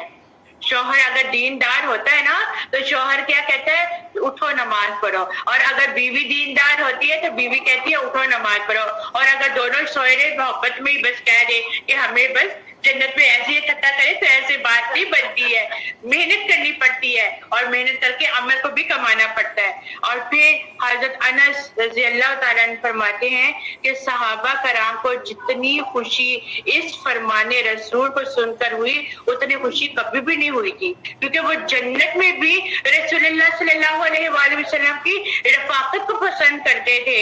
اس کی شان نزول کی روایت میں بتایا گیا کہ بعض صحابہ کرام نے نبی صلی اللہ علیہ وآلہ وسلم سے یہ عرض کیا کہ اللہ تعالیٰ آپ صلی اللہ علیہ وآلہ وسلم کو جنت میں اعلیٰ مقام عطا فرمائے گا تو ہمیں اس سے مقام ملے گا, اور یوں ہم آپ صلی اللہ علیہ وسلم کی اس صحبت اور دیدار سے محروم رہیں گے جو ہمیں دنیا میں حاصل ہے. تو اللہ تعالیٰ نے پھر اس پر یہ آیت اتاری اور ان کو یہ تسلی دی گئی کہ جو نبی پاک صلی اللہ علیہ وسلم کی رفاقت کو چاہتا ہے اور جو ان کی مجلس میں بیٹھتا ہے اور دعا کرتا ہے تو انشاءاللہ جو دنیا میں جس سے محبت کرے گا قیامت والے دن بھی اس کو انہی کے ساتھ اٹھایا جائے گا. ذالک الفضل من اللہ وکفی باللہ علیما، یہ فضل ہے اللہ تعالیٰ کی طرف سے اور کافی ہے اللہ تعالیٰ، اور اللہ تعالیٰ جاننے والا ہے۔ اے مسلمانوں، اپنے بچاؤ کا سامان لے لو، پھر گروہ گروہ بن کر فوج کرو یا سب اکٹھے ہو کر نکل کھڑے ہو، اور یقیناً تم میں بعض وہ بھی ہیں جو پس اور پیش کرتے ہیں، پھر اگر تمہیں کوئی نقصان ہوتا ہے تو وہ کہتے ہیں کہ اللہ تعالیٰ نے مجھ پر بڑا فضل کیا ہے، میں ان کے ساتھ موجود نہ تھا۔ اور اگر تمہیں اللہ تعالیٰ کا کوئی فضل مل جائے تو اس طرح کہ گویا تم میں ان میں کوئی دوستی ہی نہ تھی، کہتے ہیں کہ کاش میں بھی ان کے ہمراہ ہوتا تو بڑی کامیابی۔ یہ ہے مطلب پرست لوگ، اس کو کہتے ہیں مطلب پرست لوگ، یعنی اگر وہ ان کے ساتھ ہیں، ان کے ساتھ کوئی مس ہیپ ہو گیا ہے، کوئی ایکسیڈنٹ ہو گیا ہے، کوئی مصیبت آ گئی ہے، تو وہ کیا کہتے ہیں، کاش میں اس کے ساتھ نہ ہوتا تو مجھ پر بھی یہ مصیبت نہ آتی، یہ نہیں کہنا چاہیے۔ یا اگر وہ باہر، ہم اکثر کہتے ہیں نا بچے باہر جاتے ہیں، باہر جا کے بچے گر جاتے ہیں، کچھ ایکسیڈنٹ ہو جاتا ہے، کچھ ہو جاتا ہے، تو ہم کیا کہتے ہیں، ہماری ماں یا ہمارے گھر والوں کا پہلے سوال کیا ہوتا ہے، تم نہ جاتے نا تو ایسا نہ ہوتا، تم نکل گئے نا تو ایسا ہو گیا۔ دیکھیں، سب سے پہلے یہ بات کو سمجھ لیجئے کہ جو مصیبت آتی ہے اللہ ہی کی طرف سے آتی ہے، لیکن اس طرح کے بول نہیں بولنے چاہیے، ایک تو بات یہ۔ اور دوسرا، جب انسان ایک دوسرے کے ساتھ ہوتا ہے اور وہ نکلتا ہے اور کوئی مصیبت آ جاتی ہے تو پھر وہ اس وقت اس طرح کے کلام بولتا ہے، تمہارے ساتھ اگر ہم ہوتے تو ہم پر یہ مصیبت آتی۔ اس کے برعکس اگر کوئی اس کے ساتھ ان کو کامیابی مل جاتی ہے، کوئی خوشی مل جاتی ہے، تو پھر وہ کیا کہتے ہیں، کہتے ہیں یہ تو میری اپنی وجہ سے ملی ہے، تمہاری وجہ سے نہیں ملی۔ یہ لوگ ہیں ہمارے معاشرے میں بھی، آج بھی ایسے لوگ پائے جاتے ہیں نا، کامیابی مل گئی تو کہا یہ میری اپنی محنت ہے، تم نے کیا کیا ہے۔ اگر آپ دیکھیں تو ایک عقیدے پہ ڈرامہ چل رہا تھا، ابھی بھی چل رہا ہے، اس کی آخری ایپیسوڈ جاری، اے مشتے خاک، اس میں عقیدے کی بات بتائی گئی ہے، اور وہ اتنا کفر میں اپنے آپ کو سمجھتا ہے مسلمان، لیکن اس کا عقیدہ اتنا کمزور، اور وہ کہتا ہے کہ جو بھی ہے میں اس دنیا کو پا سکتا ہوں، میں پیسے سے دنیا کو خرید سکتا ہوں، میں پیسے سے آدمی کو خرید سکتا ہوں، لیکن اینڈ کیا ہوتا ہے کہ وہ اس جس چیز کے پیچھے اپنے آپ پہ تکبر کر رہا ہوتا ہے، اللہ تعالیٰ اس کو وہیں پر ہرا کے اس کو جھکا دیتا ہے اور کہتا ہے تو کچھ نہیں ہے، اس سے اوپر بھی کوئی بیٹھا ہے۔ تو ہمیشہ یہ اپنے آپ پہ تکبر نہیں کرنا چاہیے۔ اگر آپ کو کامیابی ملی ہے تو اس کے پیچھے آپ کا اللہ ہے، آپ پہ اتنی ایبلٹی نہیں ہے، مجھ میں اتنی ایبلٹی نہیں ہے آج جو میری جگہ پر آ کے بیٹھی ہوں، یہ بھی اللہ کی عزت سے ہوا ہے، یہ بھی اللہ کی توفیق سے ہوا ہے۔ صرف طلب مانگی تھی، صرف طلب مانگی تھی، صرف اقرار کیا تھا، صرف محبت ظاہر کی تھی، اللہ خود ہی راستہ دکھاتا گیا۔ فَلْيُقَاتِلْ فِي سَبِيلِ اللَّهِ الَّذِينَ يَشْرُونَ الْحَيَاةَ الدُّنْيَا بِالْآخِرَةِ، پس جو لوگ دنیا کی زندگی کو آخرت کے بدلے بیچ چکے ہیں، انہیں اللہ تعالیٰ کی راہ میں جہاد کرنا چاہیے، اور جو شخص اللہ کی راہ میں جہاد کرتے ہوئے شہادت پالے یا غالب آ جائے، یقیناً ہم اسے بہت ہی بڑا اجر دیں گے۔ بھلا کیا وجہ ہے کہ تم اللہ کی راہ میں ان ضعیف مردوں، بچوں اور عورتوں کی وجہ سے جہاد نہیں کرتے، جو یوں دعا مانگتے رہتے ہو، اے ہمارے پروردگار، ان ظالموں کی بستی سے ہمیں نجات دے اور ہمارے لیے خود اپنے پاس سے حمایتی اور کارساز مقرر کر دے، اور ہمارے لیے خاص اپنے پاس سے مددگار بنا۔ جو لوگ ایمان لاتے ہیں وہ تو اللہ تعالیٰ کی راہ میں جہاد کرتے ہیں، اور جن لوگوں نے کفر کیا ہے وہ اللہ تعالیٰ کے سوا اوروں کی راہ میں لڑتے ہیں، بس تم شیطان کے دوستوں سے جنگ کرو، یقین مانو شیطانی ہلا بہت ہی کمزور ہے۔ کیا تم نے انہیں نہیں دیکھا جنہیں حکم کیا گیا تھا کہ اپنے ہاتھوں کو روکے رکھو اور نمازیں پڑھتے رہو اور زکوٰۃ ادا کرتے رہو، پھر جب انہیں جہاد کا حکم دیا گیا تو اسی وقت ان کی ایک جماعت لوگوں سے اس قدر ڈرنے لگی جیسے اللہ تعالیٰ سے ڈرنے کا حق ہے، بلکہ اس سے بھی زیادہ ڈرتے، اور کہنے لگے اے ہمارے رب، تو نے ہم پر جہاد کیوں فرض کر دیا، کیوں ہمیں تھوڑی سی زندگی اور آپ ہمیں تھوڑی سی زندگی اور جینے دیتے۔ آپ کہہ دیجئے کہ دنیا کی سومندی تو بہت ہی کم ہے، اور پرہیزگاروں کے لیے تو آخرت ہی بہتر ہے اور تم پر ایک داغے کے برابر بھی ظلم نہ ہوگا. یعنی اس آیت میں جب مسلمان مکے میں تھے تو وہ بہت زیادہ کمزور تھے، تو انہیں لڑنے اور بدلہ لینے سے اس وقت روک دیا گیا تھا کیونکہ ان کے اندر طاقت نہیں تھی، اور حالانکہ ان پر بہت ظلم ہو رہے تھے لیکن پھر بھی ان کو یہ کہا گیا کہ نماز قائم کرو اور زکوٰۃ دو. تو یہاں سے کیا پتہ چلتا ہے؟ کیا اگر ہماری زندگی میں کوئی مشکلیں آتی ہیں، کوئی مصیبتیں آتی ہیں، کیا ہم لوگوں کو سب کچھ چھوڑ چھاڑ کے بیٹھ جانا چاہیے؟ کیا ہمیں اللہ کا نام نہیں لینا چاہیے؟ کیا ہمیں نمازوں کو چھوڑ دینا چاہیے جس کے بارے میں کہا گیا ہے کہ نماز کے بارے میں سوال کیا جائے گا؟ تو ہم لوگ سب سے پہلے ہمارا کردار کیا ہے؟ گھروں کے کام کر رہے ہیں، ٹائم نکلتا جا رہا ہے تو ہم پہلے یہ کام ختم کریں، بعد میں نمازیں پڑھ لیں گے. نمازیں زیادہ ضروری نہیں ہے. بعض لوگ کہتے ہیں یہ میرا اور اللہ کا معاملہ ہے، لیکن دیکھیں بے شک معاملہ آپ پر اللہ کا ہے، لیکن اس چیز کو سمجھ لیجئے کہ جو بھی کوئی کام ہے، جو بھی مشکلات ہیں، وہ جنگ کی حالت میں وہاں پر تھے، کمزور تھے، ہتھیار سے روک دیے گئے تھے، ان کو حق کا حکم دے دیا گیا تھا کہ ابھی کچھ نہیں کرنا، لیکن نماز کو نہیں چھوڑنا. اور پھر یاد رکھیں اس آیت میں کیا کہا جا رہا ہے کہ دنیا میں قارون کا بھی خزانہ آپ کو مل جائے نا، کتنی ہی دولت ہو، کتنے ہی آپ پیسوں میں کھیل رہے ہیں، لیکن آخرت کے مقابلے میں بہت تھوڑی ہے.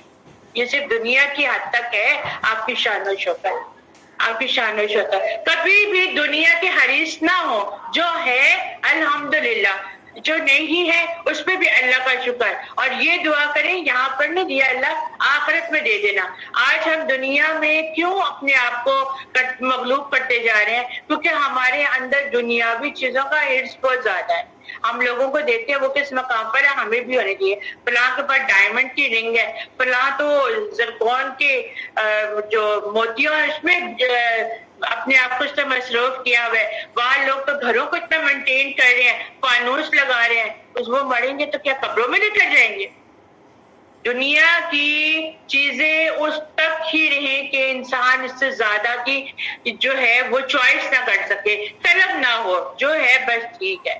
کیونکہ یہ 2 دن کی زندگی اور پھر بعد میں ختم ہو جانے والی زندگی اور بعد میں اصل زندگی تو آخرت کا گھر ہے جس کی ہم بالکل بھی تیاری نہیں کرتے ہیں. اور اللہ سبحانہ تعالیٰ کو کوئی فرق نہیں پڑتا، لیکن اللہ تعالیٰ آخرت میں پھر ہم سے پوچھے گا ہاں بھائی جو زندگی دی تھی کہاں کو گزار کر آئے ہو؟ اس وقت کیا کہیں گے کہ بھئی ہنستے ہنستے گزار دی اپنی زندگی. أينما تكونوا يدرككم الموت لو كنتم في بروج مشيدة.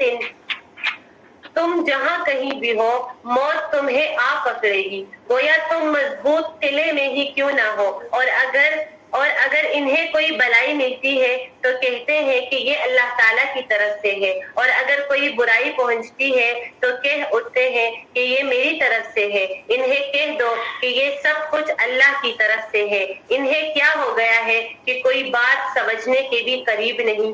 ایسے کمزور مسلمانوں کو سمجھایا جا رہا ہے جو کہتے ہیں موت تو کبھی آنی نہیں ہے. ان کو بتایا جا رہا ہے یہ دنیا فانی ہے اور اس کا یہ فائدہ جو ہے یہ عارضی ہے، جس کے لیے تم کچھ مہلت طلب کر رہے ہو. اس کے مقابلے میں اگر تم اپنی آخرت کو بہتر اور پائیدار بنا لو جس کے تم اطاعت الہی کے صلے میں حقدار ہوگے، اور دوسرا یہ کہ جہاد کرو یا نہ کرو تمہیں موت تو آ کر ہی رہے گی جو مقررہ وقت ہے. ہم کیا کہتے ہیں یہاں پہ نہیں جانا، یہ نہ ہو موت آ جائے.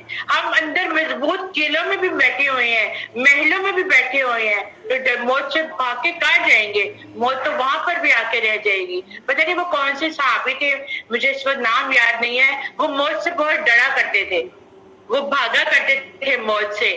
وہ ایک شہر سے دوسرے شہر منتقل ہو گئے موت سے ڈر کر، اور موت وہاں پر بھی آ کے سامنے کھڑی ہو کے کہتی ہے میں تو آ چکا ہوں، آپ کی اجازت ہو تو پھر میں آپ کو لے جاؤں.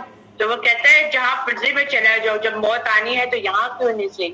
تو موت کہیں پر بھی آ سکتی ہے، لیکن ہمیشہ جب بھی گھر سے باہر نکلیں سب سے پہلے حفاظتی دعائیں پڑھ کے نکلیں. حفاظتی دعائیں پڑھ کے نکلیں گے اللہ کے پروٹیکشن میں آ جائیں گے. اور اگر موت آنی بھی ہوگی نا، کہیں پہ بھی آنی ہوگی، کم از کم یہ ہے کہ ہمارے منہ میں کلمہ طیبہ کا ورد ہونا چاہیے. آپ اپنے راستوں کو بھی، آپ اپنے ٹریول کو بھی، کہتے ہیں ٹریولنگ کے دوران گانے نہیں سننے چاہیے، فرشتے اٹھ جاتے ہیں. ٹریولنگ کے دوران ہمیشہ اذکار کریں، ہمیشہ اللہ کا ذکر کریں، کیونکہ فرشتے مسلط رہتے ہیں آپ کے اوپر. اور اگر موت آ جائے تو اسی ایمان کی حالت میں آپ جاؤ گے نا. اور اگر گانے سنتے ہوتے اللہ نہ کرے ایکسیڈنٹ ہو جائے، کس حالت میں موت آئی ہے؟ موت تو آنی ہے جب بھی آئے. تو ہمیشہ اچھا گمان اور اچھے طریقے سے عمل کرتے ہوئے گزریں کہ اللہ تعالیٰ اگر ہمیں موت بھی آئے تو ایمان بالخیر کی حالت میں آئے. تجھے جو بلائی ملتی ہے وہ اللہ تعالیٰ کی طرف سے ہے، اور جو برائی پہنچتی ہے وہ تیرے اپنے نفس کی طرف سے ہے. ہم نے تجھے تمام لوگوں کو پیغام پہنچانے والا بنا کر بھیجا ہے، اور اللہ تعالیٰ گواہ کافی ہے. آپ رسول کی جو اطاعت کرے، اس رسول کی جو اطاعت کرے اس نے اللہ تعالیٰ کی فرمان برداری کی، اور جس نے منہ پھیر لیا تو ہم نے آپ کو کچھ ان پر نگہبان بنا کر نہیں بھیجا. یہ کہتے تو ہے کہ اطاعت ہے، ہم اطاعت کرتے ہیں، پھر جب آپ ان کے پاس سے اٹھ کر باہر نکل جاتے ہیں تو ان میں ایک جماعت جو آپ کے بارے میں کہتی ہے اور آپ کے باتوں کے بارے میں رات کو مشورے کرتی ہے. ان کی راتوں کی بات چیت اللہ تعالیٰ لکھ رہا ہے. تو آپ ان سے منہ پھیر لیں اور اللہ تعالیٰ پر بھروسہ رکھیں، اللہ تعالیٰ کافی کارساز ہے. منافقین کا کردار یہاں پر بتایا جا رہا ہے آیت نمبر 81 میں، کہ مشورہ جب کرتے ہوتے تھے نبی پاک صلی اللہ علیہ وسلم کے پاس چلے جایا کرتے تھے، ان سے مشورہ کیا کرتے تھے، اور جب وہ الگ ہوتے تھے تو رات میں بیٹھ کر اپنے ہی ساتھیوں کے ساتھ اس میں تبدیلی لے آیا کرتے تھے. یاد رکھیے کہ المجالس فی ایمان، کہ مجالس امانت ہوتی ہیں. یہ بھی اس وقت بھی آپ لوگ جو بیٹھے ہوئے ہیں یہ بھی آپ لوگوں کی مجلس ہے، اور مجلس جو ہوتی ہے وہ امانت ہوتی ہے. مجلس کی بات باہر جا کے کسی کو بتائی نہیں جاتی. یہ مینرز میں آتے ہیں، یہ اصول میں آتے ہیں کہ ہر چیز کے کام میں ایک دوسرے کے ساتھ مشورہ لیں ادھر بیٹھ کے، اور باہر نکل کے اپنی باتوں کو پھیر دیں. یہ ایک بری بات ہے اور یہ برا کردار ہے. اچھی بات ہو تو ضرور شیئر کریں، غلط بات ہو جو کہ آپ کے مجلس سے ہٹ کر ہے تو مجلس کے اندر ہی اس کی اصلاح کریں، بجائے یہ کہ یہاں سے اٹھ کے دوسری محفل میں جا کر ان محفل والوں کی برائی کی جائے. افلا یتدبرون القرآن، کیا پھر وہ قرآن میں غور و فکر نہیں کرتے؟ اور اگر یہ اللہ کے سوا کسی اور کی طرف ہوتا تو وہ یقیناً اس بات میں بہت کچھ اختلاف پاتے. اور جب ان کے پاس کوئی امن یا خوف کی خبر آتی ہے تو اسے مشہور کر دیتے ہیں، حالانکہ اگر وہ اسے رسول اور اپنے میں سے کسی ذمہ دار حاکم کے حوالے کر دیتے تو ایسی باتوں کی تہ تک پہنچنے والے اس کی حقیقت جان لیتے. اور اگر تم پر اللہ کا فضل اور اس کی رحمت نہ ہوتی تو چند ایک کے سوا تم ضرور شیطان کے پیچھے لگ جاتے. چنانچہ اے نبی آپ اللہ کی راہ میں لڑتے رہیں، آپ کو اپنی ذات کے سوا کسی کا ذمہ دار نہیں بنایا گیا، اور آپ مومنوں کو لڑائی پر آمادہ کریں. امید ہے کہ اللہ ان لوگوں کو لڑائی سے روک دے جنہوں نے کفر کیا، اور اللہ لڑائی میں بہت سخت اور سزا دینے میں بھی بہت سخت ہے. جو کوئی اچھی سفارش کرے گا اسے بھی اس کا کچھ حصہ ملے گا، اور جو کوئی بری سفارش کرے گا اسے بھی اس کا کچھ حصہ ملے گا، اور اللہ ہر چیز پر نگہبان ہے. اور جب تمہیں سلام کیا جائے تو تم اس سے اچھا جواب دو یا وہی الفاظ لوٹا دو، بے شک اللہ ہر چیز کا خوب حساب لینے والا ہے. اللہ خوب حساب لینے والا ہے. یہاں اشارہ کیا جا رہا ہے ایک تو یہ کہ نیکی کے کام کرتے رہنا چاہیے، اپنا حصہ نیکی پہ ڈالتے رہنا چاہیے، اور کوئی اچھی بات کہہ رہا ہے تو اس کا ساتھ دینا چاہیے، کوئی بری بات کہہ رہا ہے تو اس کے پیچھے نہیں جانا چاہیے. اور یہاں پر بِتَحِيَّةٍ فَحَيُّوا بِأَحْسَنَ مِنْهَا، یہاں پہ کیا کہا جا رہا ہے؟ تم اس سے اچھا جواب دو یا وہی الفاظ لوٹا دو۔ یہاں پہ بات کی جا رہی ہے سلام کی، کہ اچھا سا سلام کرے اور اچھا سا جواب دو، احسان کے بدلے احسان لو، دعا دے رہے ہو دعا لو۔ سلام پھیلانا آپ کو پتہ ہے سلامتی ہے، اور سلام مغفرت کرنے کا ایک سبب ہے۔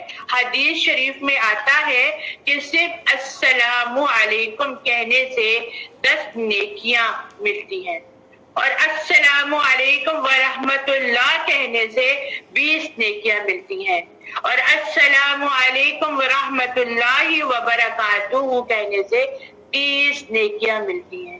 چھوٹی چھوٹی جگہ پہ ہمارے لیے انعام رکھ لیے گئے ہیں، ہمیں جس کا پتہ ہی نہیں ہے۔ یہ ایسے انعام ہے کہ ہم اگر اس کو ادا کر لیں تو مفت میں ہمیں مل رہے ہیں، لیکن ہم کہتے ہیں ہم کیوں اس کو سلام کریں، وہ ہمارا کوئی سا جاننے والا ہے۔ شادیوں بیاہوں پہ دیکھ لیں آپ، ہم جن کو جانتے ہیں ان کو ہم سلام کرتے ہیں، جن کو نہیں جانتے ان کی طرف ہاتھ بھی نہیں بلاتے، حالانکہ چیڑ ساتھ ساتھ میں ہی ہوتی ہے۔ ایسا ہی حال ہے نا، ہاسپٹل چلے جائے، ویٹنگ روم میں بیٹھے ہوئے ہیں تو ہم لوگوں نے سلام نہیں کرنا، الا یہ کہ کچھ لوگ ہوتے ہیں جو سلام کر لیتے ہیں۔ تو دیکھیں چھوٹی چھوٹی جگہ پہ اللہ سبحانہ تعالیٰ نے 10 20 30 نیکیاں لکھ دی ہیں۔ تو ہمیں نیکی کے کاموں میں نیکی پہل کرنا، آپ بڑے چھوٹوں کو سلام کریں۔ میرے نبی کا کردار کیا تھا، وہ تو چھوٹوں کو بھی سلام کر لیا کرتے تھے، اور آج ہم کہتے ہیں ہم تو بڑے ہیں، چھوٹوں کو چاہیے ہمیں سلام کرے۔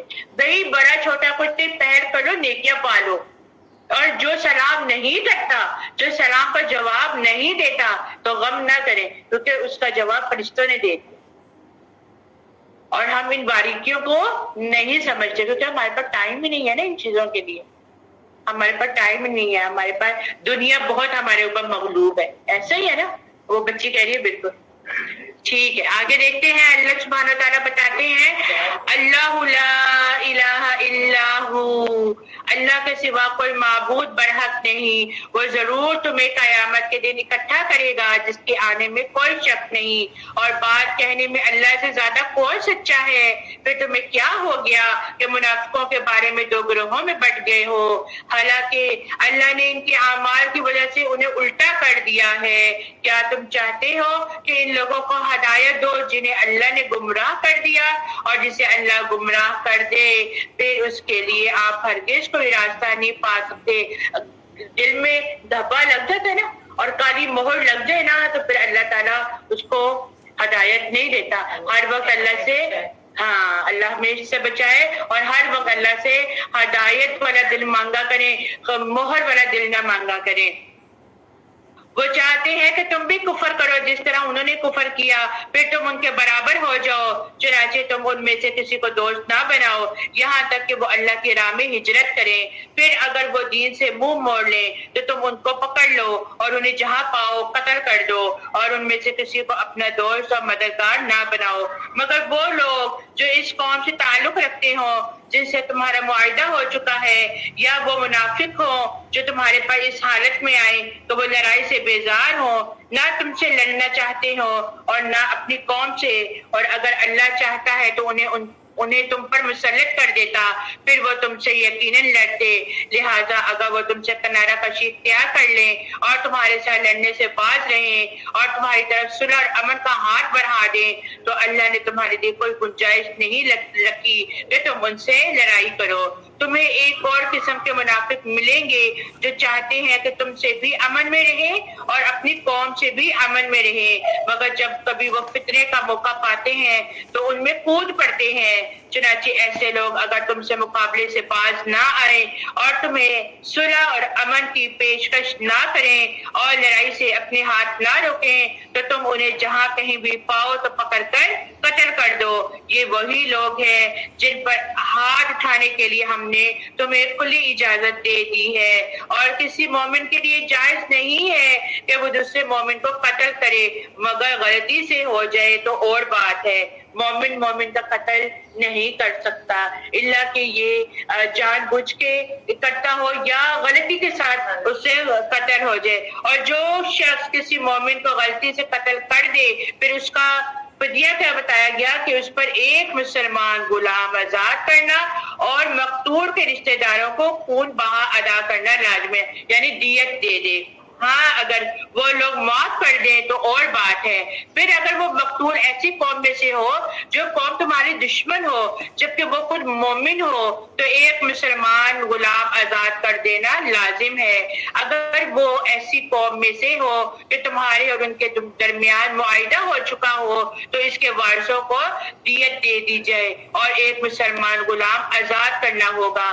پھر جو شخص غلام آزاد کرنے کی طاقت نہ رکھتا ہو تو پھر اس کے لیے کیا ہے کہ وہ 2 ماہ لگاتار روزے رکھے۔ یہ کفارہ اللہ ہی کی طرف سے ہے، توبہ کرنے کا ذریعہ ہے اور اللہ خوب جاننے والا، خوب حکمت والا ہے۔ اور جو شخص کسی مومن کو جان بوجھ کر قتل کر دے اس کی سزا جہنم ہے، وہ اس میں ہمیشہ رہے گا اور اس پر اللہ کا غضب اور اس کی لعنت ہوگی اور اللہ نے اس کے لیے بہت بڑا عذاب تیار کر رکھا ہے۔ اب یہاں پہ قتل سے مراد ایک تو ہے کہ جان بوجھ کے قتل کر دیا، آمنے سامنے آگے قتل ہو گیا، مارنا کسی اور کو تھا لیکن گولی کسی اور پہ لگ گئی، لیکن یہاں پر ایک اور قتل سے مراد کیا ہے، جو عورتیں اپنے پیٹوں میں قتل کر دیتی ہیں، اپنے پیٹوں میں بچوں کو مار دیتی ہیں، جا کے ابورشن کروا لیتی ہیں، وہ بھی گناہ کبیرہ ہے، وہ بھی قتل ہے۔ آپ کو پتہ ہے کس طرح اس جان میں جس میں کا بازو بن چکے ہوتے ہیں، سر بن چکا رہتا ہے، اس کے اندر سانسیں آ چکی ہوتی ہیں اور ان کو ابورشن کروانے چلتی ہیں تو وہ کیا کرتے ہیں، اوزاروں سے ان کو کھینچتے ہیں، اور کس قدر گناہ ہے۔ آپ کو کوئی ایک چونٹی بھی کاٹ لے، آپ لوگوں کا کیا حال ہوتا ہے؟ آپ لوگ پوری دنیا کو بتانے لگ جاتے ہیں کہ نیل پڑ گئے ہیں، یہ ہو گیا ہے، اس نے مارا، یہ ہو گیا۔ آپ لوگ سوچیں کہ ایک ماں جب ابورشن کروانے جا رہی ہے اور وہ کس درندگی کے ساتھ اس بچے کو کھینچ کے مارتے ہیں، کس قدر تکلیف کا، اور اس کے بارے میں وہ بچہ قیامت کے دن بولے گا، وہ بولے گا کہ تم نے مجھے کیوں مارا، میں نے کیا کہا تھا۔ اس کا رزق تو اللہ نے لکھا نا، ہم کون ہوتے ہیں اور دینے والی کون ذات ہے؟ اللہ ذات ہے نا۔ کیوں کہتے ہیں آج کل اگر آپ دیکھیں تو ایک مفتی ہیں، مفتی طارق مسعود، وہ بہت زیادہ عورتوں کو ترغیب دے رہے ہیں کہ جس عمر میں بھی تم پریگننٹ ہو جو بچوں کو ضائع نہ کرو، اور جو عورت زیادہ بچے پیدا کرتی ہے نا ان کے لیے جنت بھی ہے۔ اور ہم لوگ 1-2 بچے پیدا کر کے کہتے ہیں ہم نے بہت سا تیر مار لیا، ایسا ہی ہے نا۔ تو دیکھیں گناہ کبیرہ کسی بھی صورت میں ہے، اور یہ بھی گناہ کی ایک بہت بڑی وجہ ہے کہ جو عورتیں اپنے آپ کو فٹ رکھنے کے لیے اس پریگننسی کو ضائع کر دیتی ہیں، یا تو ٹیبلٹس کھا کے اس کو ضائع کر دیتی ہیں یا پھر جا کے ابورشن کروا لیتی ہیں۔ يا أيها الذين آمنوا إذا ضربتم في سبيل الله فتبينوا ولا تقولوا لمن ألقى عليكم السلام لست مؤمنا۔ اے ایمان والو، جب تم اللہ کی راہ میں جا رہے ہو تو تحقیق کر لیا کرو، اور جو تم سے سلام علیکم کرے تو اس سے یہ نہ کہو کہ تم ایمان والے نہیں۔ تم دنیاوی زندگی کے اسباب کی تلاش میں ہو تو اللہ تعالیٰ کے پاس بہت سی غنیمتیں ہیں، پہلے تم بھی ایسے ہی تھے، پھر اللہ تعالیٰ نے تم پر احسان کیا، لہذا تم ضرور تحقیق اور تفتیش کر لیا کرو، بے شک اللہ تعالیٰ تمہارے اعمال سے باخبر ہے۔ اپنی جانوں اور مالوں سے خدا کی راہ میں جہاد کرنے والے مومن اور بغیر عذر کے بیٹھ رہنے والے مومن برابر نہیں ہے۔ اپنے مالوں اور اپنی جانوں سے جہاد کرنے والوں کو بیٹھ رہنے والوں پر اللہ تعالیٰ نے درجہ رکھا ہے، بہت فضیلت دے رکھی ہے، اور یوں تو اللہ تعالیٰ نے ہر ایک کو خوبی اور اچھائی کا وعدہ دیا ہے، لیکن مجاہدین کو بیٹھ رہنے والوں پر بہت بڑی اجر اور فضیلت دے رکھی ہے۔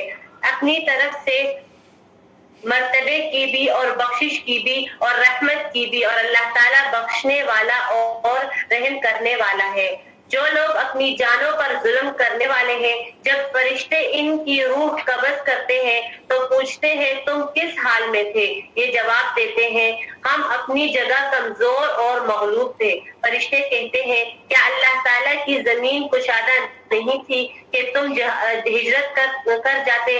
یہی لوگ ہیں جن کا ٹھکانہ دوزخ ہے اور وہ پہنچنے کی بہت بری جگہ ہے. یہاں پہ ہجرت کی فضیلت بیان کر دی گئی ہے اور یہاں پہ بتایا جایا ہے کہ نبی کریم صلی اللہ علیہ وآلہ وسلم نے فرمایا کہ مہاجر وہ ہے جو اللہ کی منع کی ہوئی چیزوں سے رک جائے. تو کسی نے پوچھا آپ صلی اللہ علیہ وسلم سے کون سی ہجرت سب سے زیادہ افضل ہے؟ جو اللہ صلی اللہ علیہ وسلم نے فرمایا کہ جو اللہ کی کہی ہوئے باتوں سے رک جائے اور جس حکم سے منع کرے اس سے منع ہو جائے اور جس قسم کی باتوں کو اختیار کرنے کا کہے اس کو اختیار کر لے. تو یہاں پہ ہمارے لیے بھی ایک اصول بتا دیا گیا کہ ہجرت صرف ایک جگہ سے دوسری جگہ منتقل ہونے کا نام نہیں ہے. ہجرت تو وہ بھی ہے کہ آپ کسی غلط کام میں پڑے ہوئے ہیں, اب آپ نے اس کو چھوڑنا ہے, اس کو چھوڑ کے آپ نیکی کی طرف آ رہے ہیں, تو یہ بھی آپ کی بہت بڑی ہجرت ہے اور اس کا درجہ بھی بہت زیادہ افضل ہے. مگر وہ مرد, عورتیں اور بچے جو واقعی بے بس ہوں اور وہ اس جگہ سے نکلنے کا کوئی وسیلہ اور کوئی راستہ نہیں پاتے, اس لیے ان لوگوں کے بارے میں امید ہے کہ اللہ انہیں معاف کر دے گا اور اللہ بہت معاف کرنے والا ہے, نہایت بخشنے والا ہے. اور جو شخص اللہ کی راہ میں ہجرت کرے وہ زمین میں پناہ لینے کے لیے بہت جگہ اور گنجائش پائے گا. اور جو شخص اللہ اور اس کے رسول کی طرف ہجرت کرنے کی خاطر اپنے گھر سے نکلے پھر اسے راستے میں موت آ جائے تو اس کا اجر اللہ کے ذمہ واجب ہے. اس وقت آپ لوگ بھی جو آئے ہوئے ہیں نا, یہ آپ لوگ اپنا گھر, اپنی نیند قربان کر کے, اپنے بہت سے معاملات کو چھوڑ کر یہاں پر آ کے بیٹھے ہیں, یہ بھی ایک ہجرت ہے. اور آپ جو اپنے اولادوں کو نیکی کی طرف لے کے جا رہے ہیں, نیک کام کی طرف بھیجیں گے, کہیں پر بھی دین کی تبلیغ کے لیے بھیجیں گے, وہ بھی آپ لوگوں کی ہجرت ہے. اور اگر اس راستے میں اگر موت آ جاتی ہے نا تو پھر وہ شہید کہلایا جاتا ہے, پھر اس کے لیے دگنا اجر ہے, کیونکہ آپ علم کے راستے میں نکلے ہیں اور یہ وہ علم ہے جو اللہ کی خاطر ہے, جو اللہ اور اس کے رسول کی خاطر ہے. اس لیے نکلا کریں, اس چیز سے مت ڈرا کریں. میرے بہت سے کام پڑے ہیں, یہ کیسے ہوں گے؟ اللہ خود ہی کروا دے گا. جس کے لیے آپ نکلے ہیں وہ خود ہی کروا دے گا. اس کو بس کہہ دے بس میں تیری خاطر نکل رہی ہوں, اب میرے سارے جو کام ہے نا وہ تو نے کرنے ہیں. پھر وہ کیسے کرتا ہے یہ اللہ پہ چھوڑ دے. اور اس چیز کا مجھے ایمان ہے, پختہ ایمان ہے کہ میں ہر کام اللہ پہ چھوڑ کر صرف اس کی کتاب کو جب لے کر چلتی ہوں, اپنی نیندوں کو بھی قربان کرتی ہوں, کبھی ادھر گرتی ہوں کبھی ادھر گرتی ہوں, اور پھر اس کے بعد جب میں کھڑی ہوتی ہوں اور یہاں پر آ کے بیٹھتی ہوں تو ایسے تر و تازہ ہوتی ہے جیسے مجھے کوئی بیماری نہیں تھی, لیکن گھر جا کے پھر وہی حالت ہو جاتی ہے. وَقَانَ اللَّهُ غفور الرحیم, اور اللہ نہایت بخشنے والا اور بہت رحم کرنے والا ہے. اور جب تم زمین میں سفر کرو تو تم پر کوئی گناہ نہیں کہ تم نماز قصر پڑھ لو, اور اگر تمہیں ڈر ہو کہ کافر حملہ کر کے تمہیں فتنے میں ڈال دے گا تو بے شک کافر تمہارے کھلے دشمن ہے. اب یہاں پہ نماز قصر کی فضیلت بیان کی گئی ہے کہ حضرت عائشہ رضی اللہ تعالیٰ عنہ کہتی ہیں کہ جب اللہ تعالیٰ نے نماز قصر کی تو وہ 2 رکعت قصر نماز تھی. 2 رکعت قصر نماز. ہم کہتے ہیں نا اب ہم سفر میں جا رہے ہیں تو کیا کریں, تو 2 رکعت قصر نماز فرض پڑھ لینی چاہیے. بے شک سنتوں کو ہم چھوڑ دیں لیکن فرض میں 2 قصر پڑھ لینی چاہیے. اس کے بعد کیا کہا جا رہا ہے, وَإِذَا كُنْتَ فِيهِمْ, اور اے نبی جب آپ مومنوں کے درمیان ہو پھر انہیں نماز پڑھانے کے لیے کھڑے ہوں تو ان میں سے ایک گروہ اپنے ہتھیار لگائے ہوئے آپ کے ساتھ جماعت میں کھڑا ہو جائے, پھر جب وہ سجدہ کر لے تو پیچھے چلا جائے, اور دوسرا گروہ جس نے ابھی نماز نہیں پڑھی وہ آپ کے ساتھ نماز ادا کرے اور اپنا بچاؤ ساتھ لے اور اپنے ہتھیار لگائے رکھے. کافر تو چاہتے ہیں کہ تم اپنے ہتھیار اور اپنے سامان کی طرف سے ذرا غافل ہو جاؤ اور وہ تم پر یکبارگی دھاوا بول دے, اور اگر تمہیں بارش سے تکلیف ہو یا تم بیمار ہو تو تم پر کوئی گناہ نہیں کہ اپنے ہتھیار ایک طرف رکھ دو اور اپنا بچاؤ ساتھ لے لو. بے شک اللہ نے کافروں کے لیے رسوا کر دینے والا عذاب تیار کر رکھا ہے. اب دیکھیں اس میں اصول بتا دیا گیا, دشمن کا ڈر ہے, 2 گروہ ساتھ میں ہیں, سب کے پاس ہتھیار ہے, نماز کا ٹائم آ گیا ہے. اب دیکھیں کسی بھی صورت میں نماز معاف نہیں ہے, کسی بھی صورت میں نماز معاف نہیں ہے, چاہے وہ جنگ کی حالت میں کیوں نہ ہو. اور ہم لوگ کتنی آسانی کے ساتھ اپنی عشاء کی نمازوں کو بھی چھوڑ دیتے ہیں. فجر کی نماز تو اللہ ماشاءاللہ کبھی ہم لوگوں نے پڑھ لی ہو کہ جی نیند اتنی غالب ہے. ہاں موت سے کیوں پیار ہے, نیند ہمیں غالب ہے, اس طرح کا کوئی شعر تھا. تو کیا ہے کہ ہمیں تو نماز کسی صورت بھی معاف نہیں ہے. اور پھر جہاں پر یہ بتا دیا گیا کہ 2 گروہ تھے, اب وہ نماز کا ٹائم آتا ہے تو وہ ایک گروہ کو کہتے تم نماز پڑھ لو, اور وہ پیچھے سے ان کی حفاظت کے لیے کھڑے ہیں. اب انہوں نے نماز پڑھ لی تو وہ اپنے ہتھیار لے کے پیچھے آ کے, اور جو پیچھے والے تھے وہ آگے کھڑے ہو کے نماز پڑھنا شروع کر دی. تو پھر اس سے ہمیں کیا پتا چلتا ہے کہ گھروں کے کاموں کو چھوڑ کر کہ ہمیں سب سے پہلے نماز کو ادا کر لینا چاہیے. اب تو ٹائم ٹیبل حساب لگا لیں نا, فجر ظہر عصر مغرب عشاء میں کتنا ٹائم لگتا ہے آپ لوگوں کو نماز پڑھنے میں؟ ہاں بس. اور صرف اور میرا خیال میں جو ہماری عشاء کی نماز ہے اس میں میکسیمم ہمارے 15 منٹ لگتی ہے, 20 منٹ لگتے ہیں. اچھا, آدھا گھنٹہ. تو بس اگر ہم بالکل خوشو خضو کے ساتھ نماز پڑھیں نبی پاک صلی اللہ علیہ وسلم کی سنت کے مطابق, تو تب بھی 10-15 منٹ سے زیادہ ہماری نمازیں نہیں جاتی ہیں. ٹھیک ہے, نماز کے لیے تو میں نے کے لیے یہی رہے کہ جیسے اول وقت کی نماز, اس کو کہتے ہیں اول وقت کی نماز, اول وقت کی نماز کہا جاتا ہے. فَإِذَا قَضَيْتُمُ الصَّلَاةَ فَاذْكُرُوا اللَّهَ, پھر جب تم نماز ادا کر چکو تو کھڑے ہوئے, بیٹھے ہوئے اور لیٹے ہوئے ہر حال میں اللہ کو یاد کرتے رہو. پھر جب تمہیں اطمینان ہو جائے تو پوری نماز پڑھو. بے شک مومنوں پر مقرر وقتوں پر نماز پڑھ جائے. اب دیکھیں نماز پڑھ لی اور اللہ تعالیٰ آگے اب کیا کہہ رہے ہیں کہ بیٹھتے اٹھتے چلتے پھرتے ذکر اذکار کرو. ہم لوگ 2 ٹکرے مار کے اٹھ کے بس یہ جا وہ جا, ہمارے پاس اتنا ٹائم نہیں ہے ہم تسبیحات بھی کر لیں. حالانکہ کہا جاتا ہے کہ ہاتھوں میں کی تسبیح کرنا قیامت کے دن یہ روشنی بن کر آئیں گی, اور لیکن ہم لوگوں کو پاس یہ بھی ٹائم نہیں ہے. تو اٹھتے بیٹھتے اللہ کا ذکر اذکار کرنا چاہیے. فجر کے بعد صبح کے اذکار کر لیں, پھر آپ لوگ عصر کے بعد شام کے اذکار کریں, رات کو پھر آپ رات کے اذکار کریں. جگہ جگہ پہ اللہ تعالیٰ نے تسبیحات بتا دی ہیں, لیکن ہم بہت غافل ہیں. ہمارے ڈرامے نہ چھوٹ جائیں, یہ خیر ہے, یہ بعد میں دیکھی جائے گی. وَلَا تَهِنُوا فِي ابْتِغَاءِ الْقَوْمِ, دشمن قوم کا پیچھا کرنے میں کمزوری نہ دکھاؤ. اور اگر تم تکلیف اٹھاتے ہو تو بے شک وہ بھی تکلیف اٹھاتے ہیں جیسے تم تکلیف اٹھاتے ہو. اور تم اللہ سے جس چیز کی امید رکھتے ہو وہ اس کی امید نہیں رکھتے, اور اللہ خوب جاننے والا بہت حکمت والا ہے.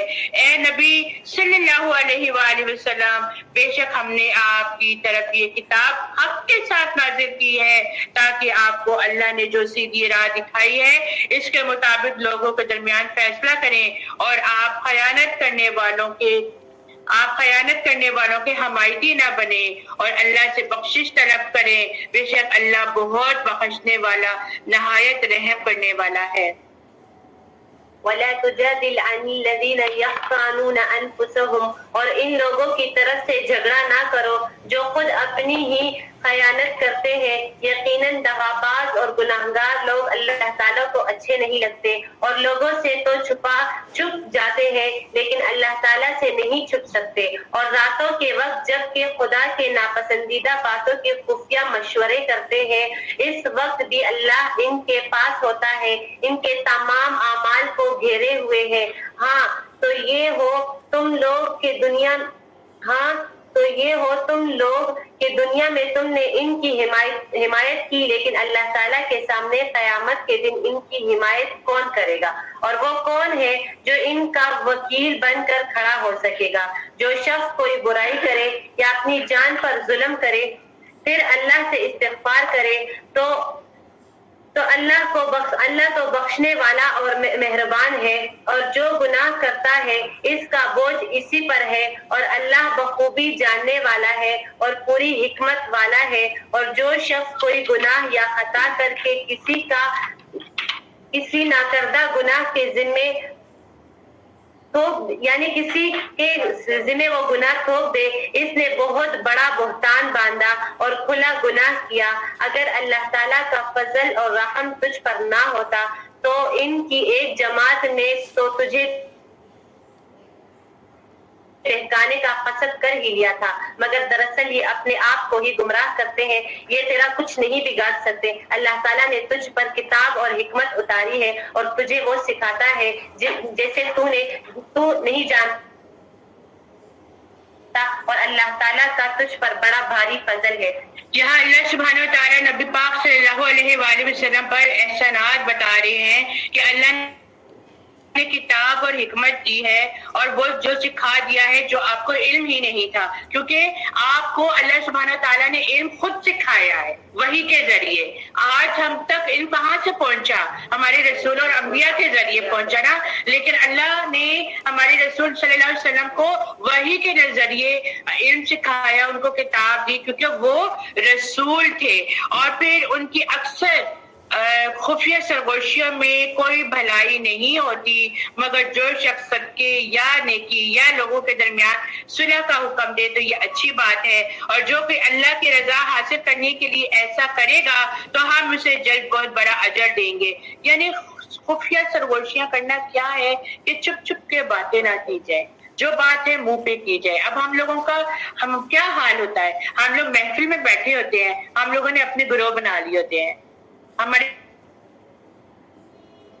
گروپنگ ہو چکی ہوتی ہے، اپنی گروپنگ میں بیٹھ کے ہم ایک دوسرے کے بارے میں باتیں کر رہے ہوتے ہیں، یا مجلس میں بیٹھے ہوتے ہیں تو ہمارے جو ساتھی ساتھ میں بیٹھے ہوتے ہیں ہم ان کے کانوں میں باتیں کر رہے ہوتے ہیں۔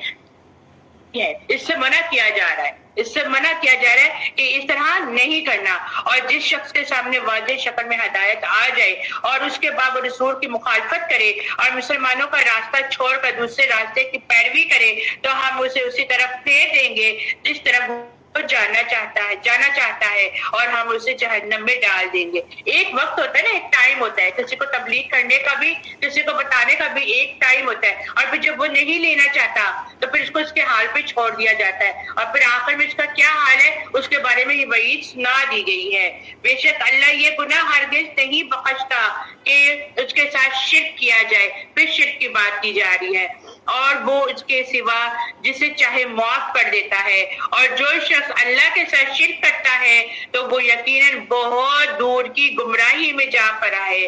اور وہ لوگ جو اللہ کو چھوڑ کر دیویوں کو پکارتے ہیں اور دراصل وہ سرکش شیطان ہی کو پکارتے ہیں، اللہ نے اس پر لعنت کی ہے اور اس سے کہا کہ میں تیرے بندوں میں سے ایک مقرر حصہ ضرور لے کر آؤں گا، اور میں انہیں گمراہ کروں گا اور انہیں امیدیں دلاؤں گا، اور میں انہیں حکم دوں گا کہ تو وہ جانوروں کے کان چیر دیں گے، اور میں انہیں حکم دوں گا تو وہ اللہ کی بناوٹ میں بھی رد و بدل کر دیں گے۔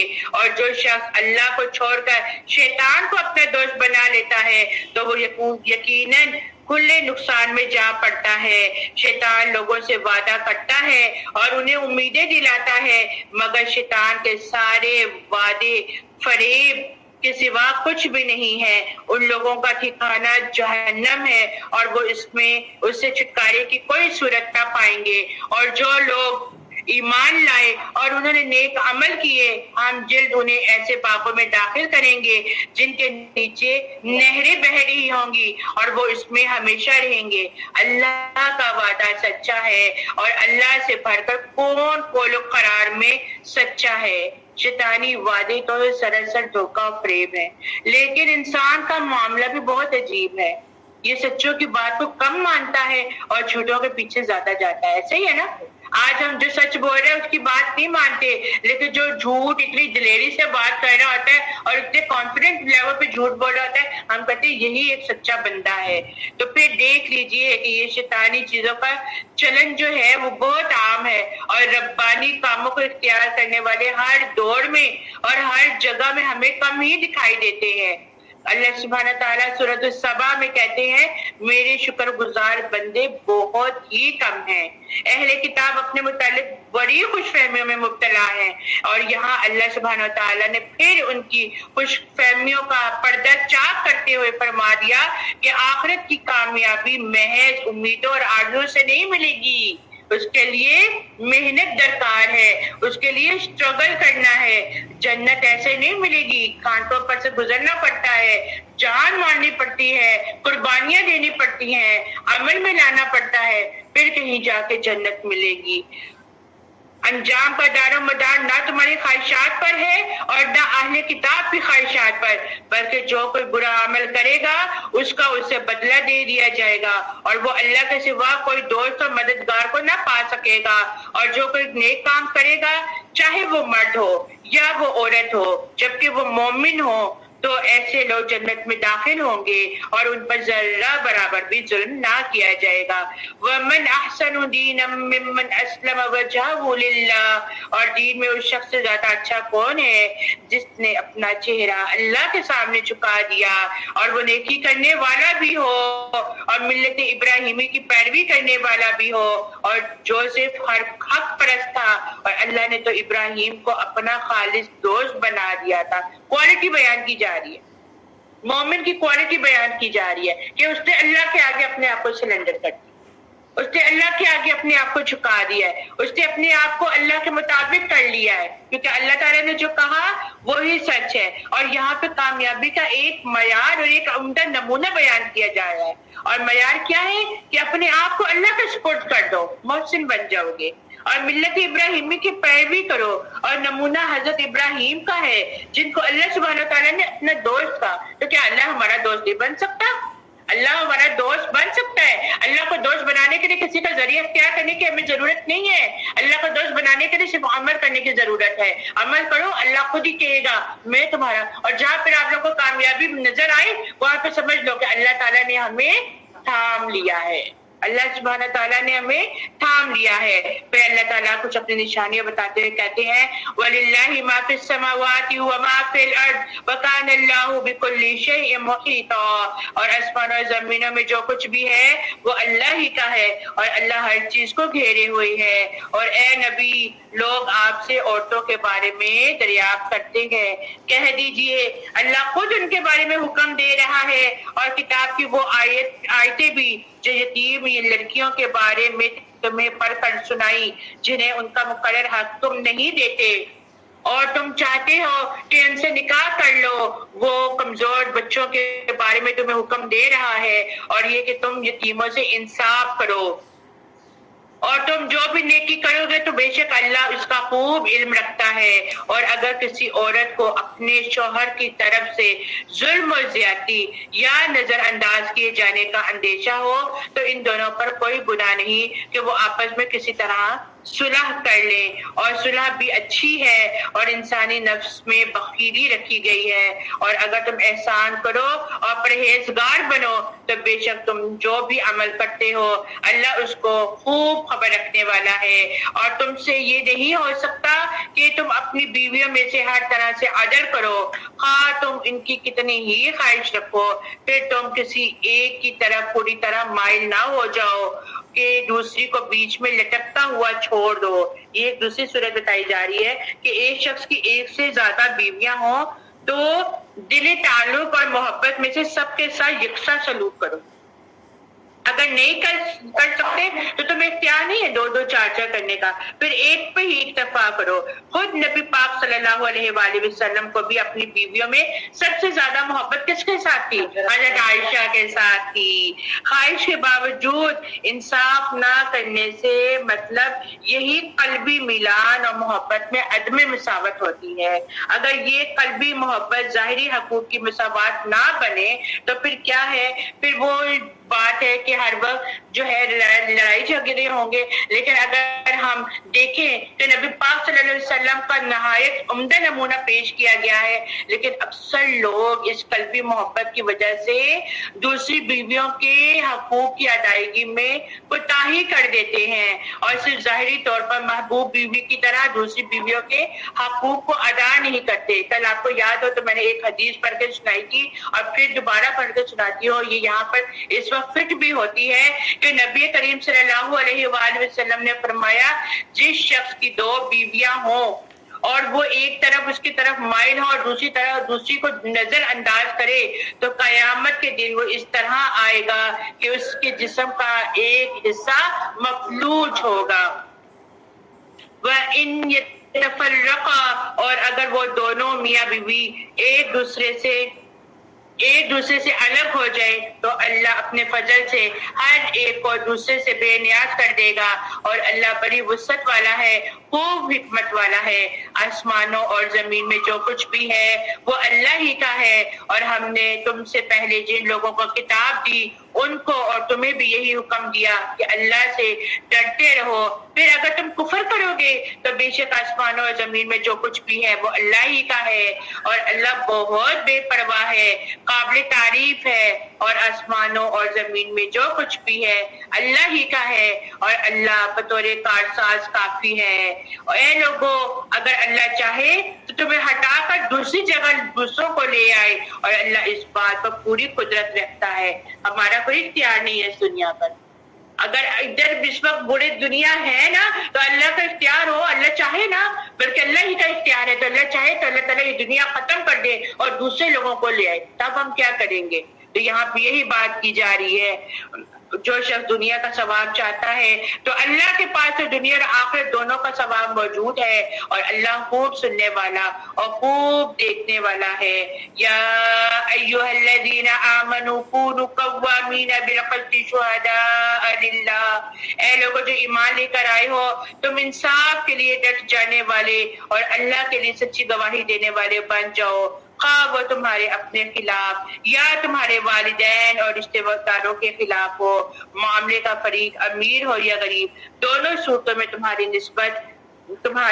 نسبت اللہ تم سے زیادہ ان کا حقدار ہے۔ یہاں پہ یہ بات بتائی گئی ہے کہ اگر کوئی بھی بات ہے جو حق کی بنیاد پہ بات ہے، چاہے وہ ہمارے ماں باپ ہو، چاہے وہ ہمارے رشتے دار ہو، چاہے جو بھی عزیز ہو، جہاں پہ حق بات کی بات آئے گی وہاں پہ ماں باپ کی غلط بات کو بھی نہیں سنا جائے گا، حق بات کو ہی لیا جائے گا، وہاں پہ ناانصافی کسی کے ساتھ نہیں کی جائے گی۔ یہاں پہ چھوٹی سی مثال بہو اور بیٹی کی لے لیتے ہیں، ہم لوگ بیٹیوں کا کتنا ساتھ دیتے ہیں، اور اگر بہو حق پر بھی ہوگی تو ہم لوگ کیا کریں گے؟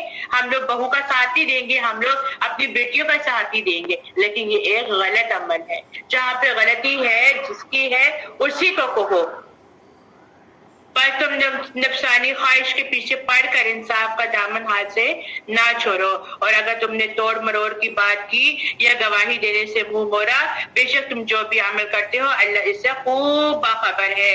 اے لوگوں جو ایمان لائے ہو، اللہ اور اس کے رسول اور اس کے کتاب پر ایمان لے آؤ جو اللہ نے اپنے رسول پر نازل کی، اور اس کتاب پر بھی جو اس سے پہلے نازل کی، اور جو شخص اللہ، اس کے فرشتے، اس کی کتابوں، اس کے رسولوں اور آخرت کے دن کا انکار کرے گا تو یقیناً وہ بہت دور گمراہی میں جا پڑے گا۔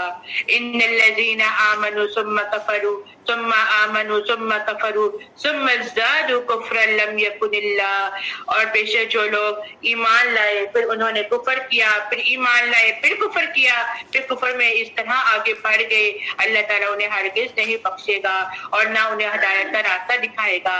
اے نبی صلی اللہ علیہ وآلہ وسلم، منافقوں کو خبردار کر دیجئے کہ ان کے لیے دردناک عذاب ہے جو مومنوں کو چھوڑ کر کافروں کو دوست بنا لیتے ہیں۔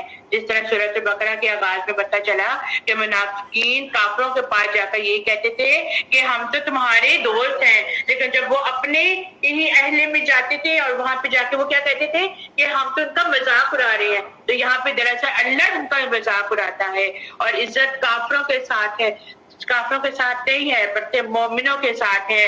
اور کیا وہ ان کافروں کے ہاں عزت تلاش کرتے ہیں؟ پھر بے شک عزت ساری اللہ ہی کے لیے ہے، اور اللہ نے اس کتاب میں تمہارے لیے نازل کیا کہ جب تم سنو کہ اللہ کی آیات کا انکار کیا جا رہا ہو یا اس کا مذاق اڑایا جا رہا ہو تو ان کی مجلس میں نہ بیٹھو یہاں تک کہ وہ اس کے علاوہ کسی اور بات میں مشغول ہو جائیں۔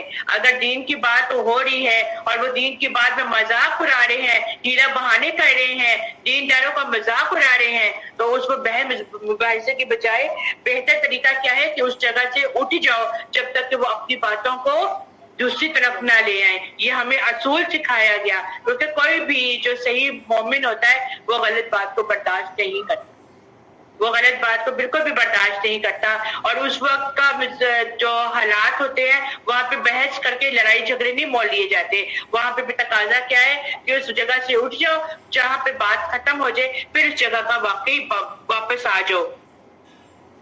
ورنہ تم بھی اس وقت یقیناً انہی میں سے ہو جاؤ گے.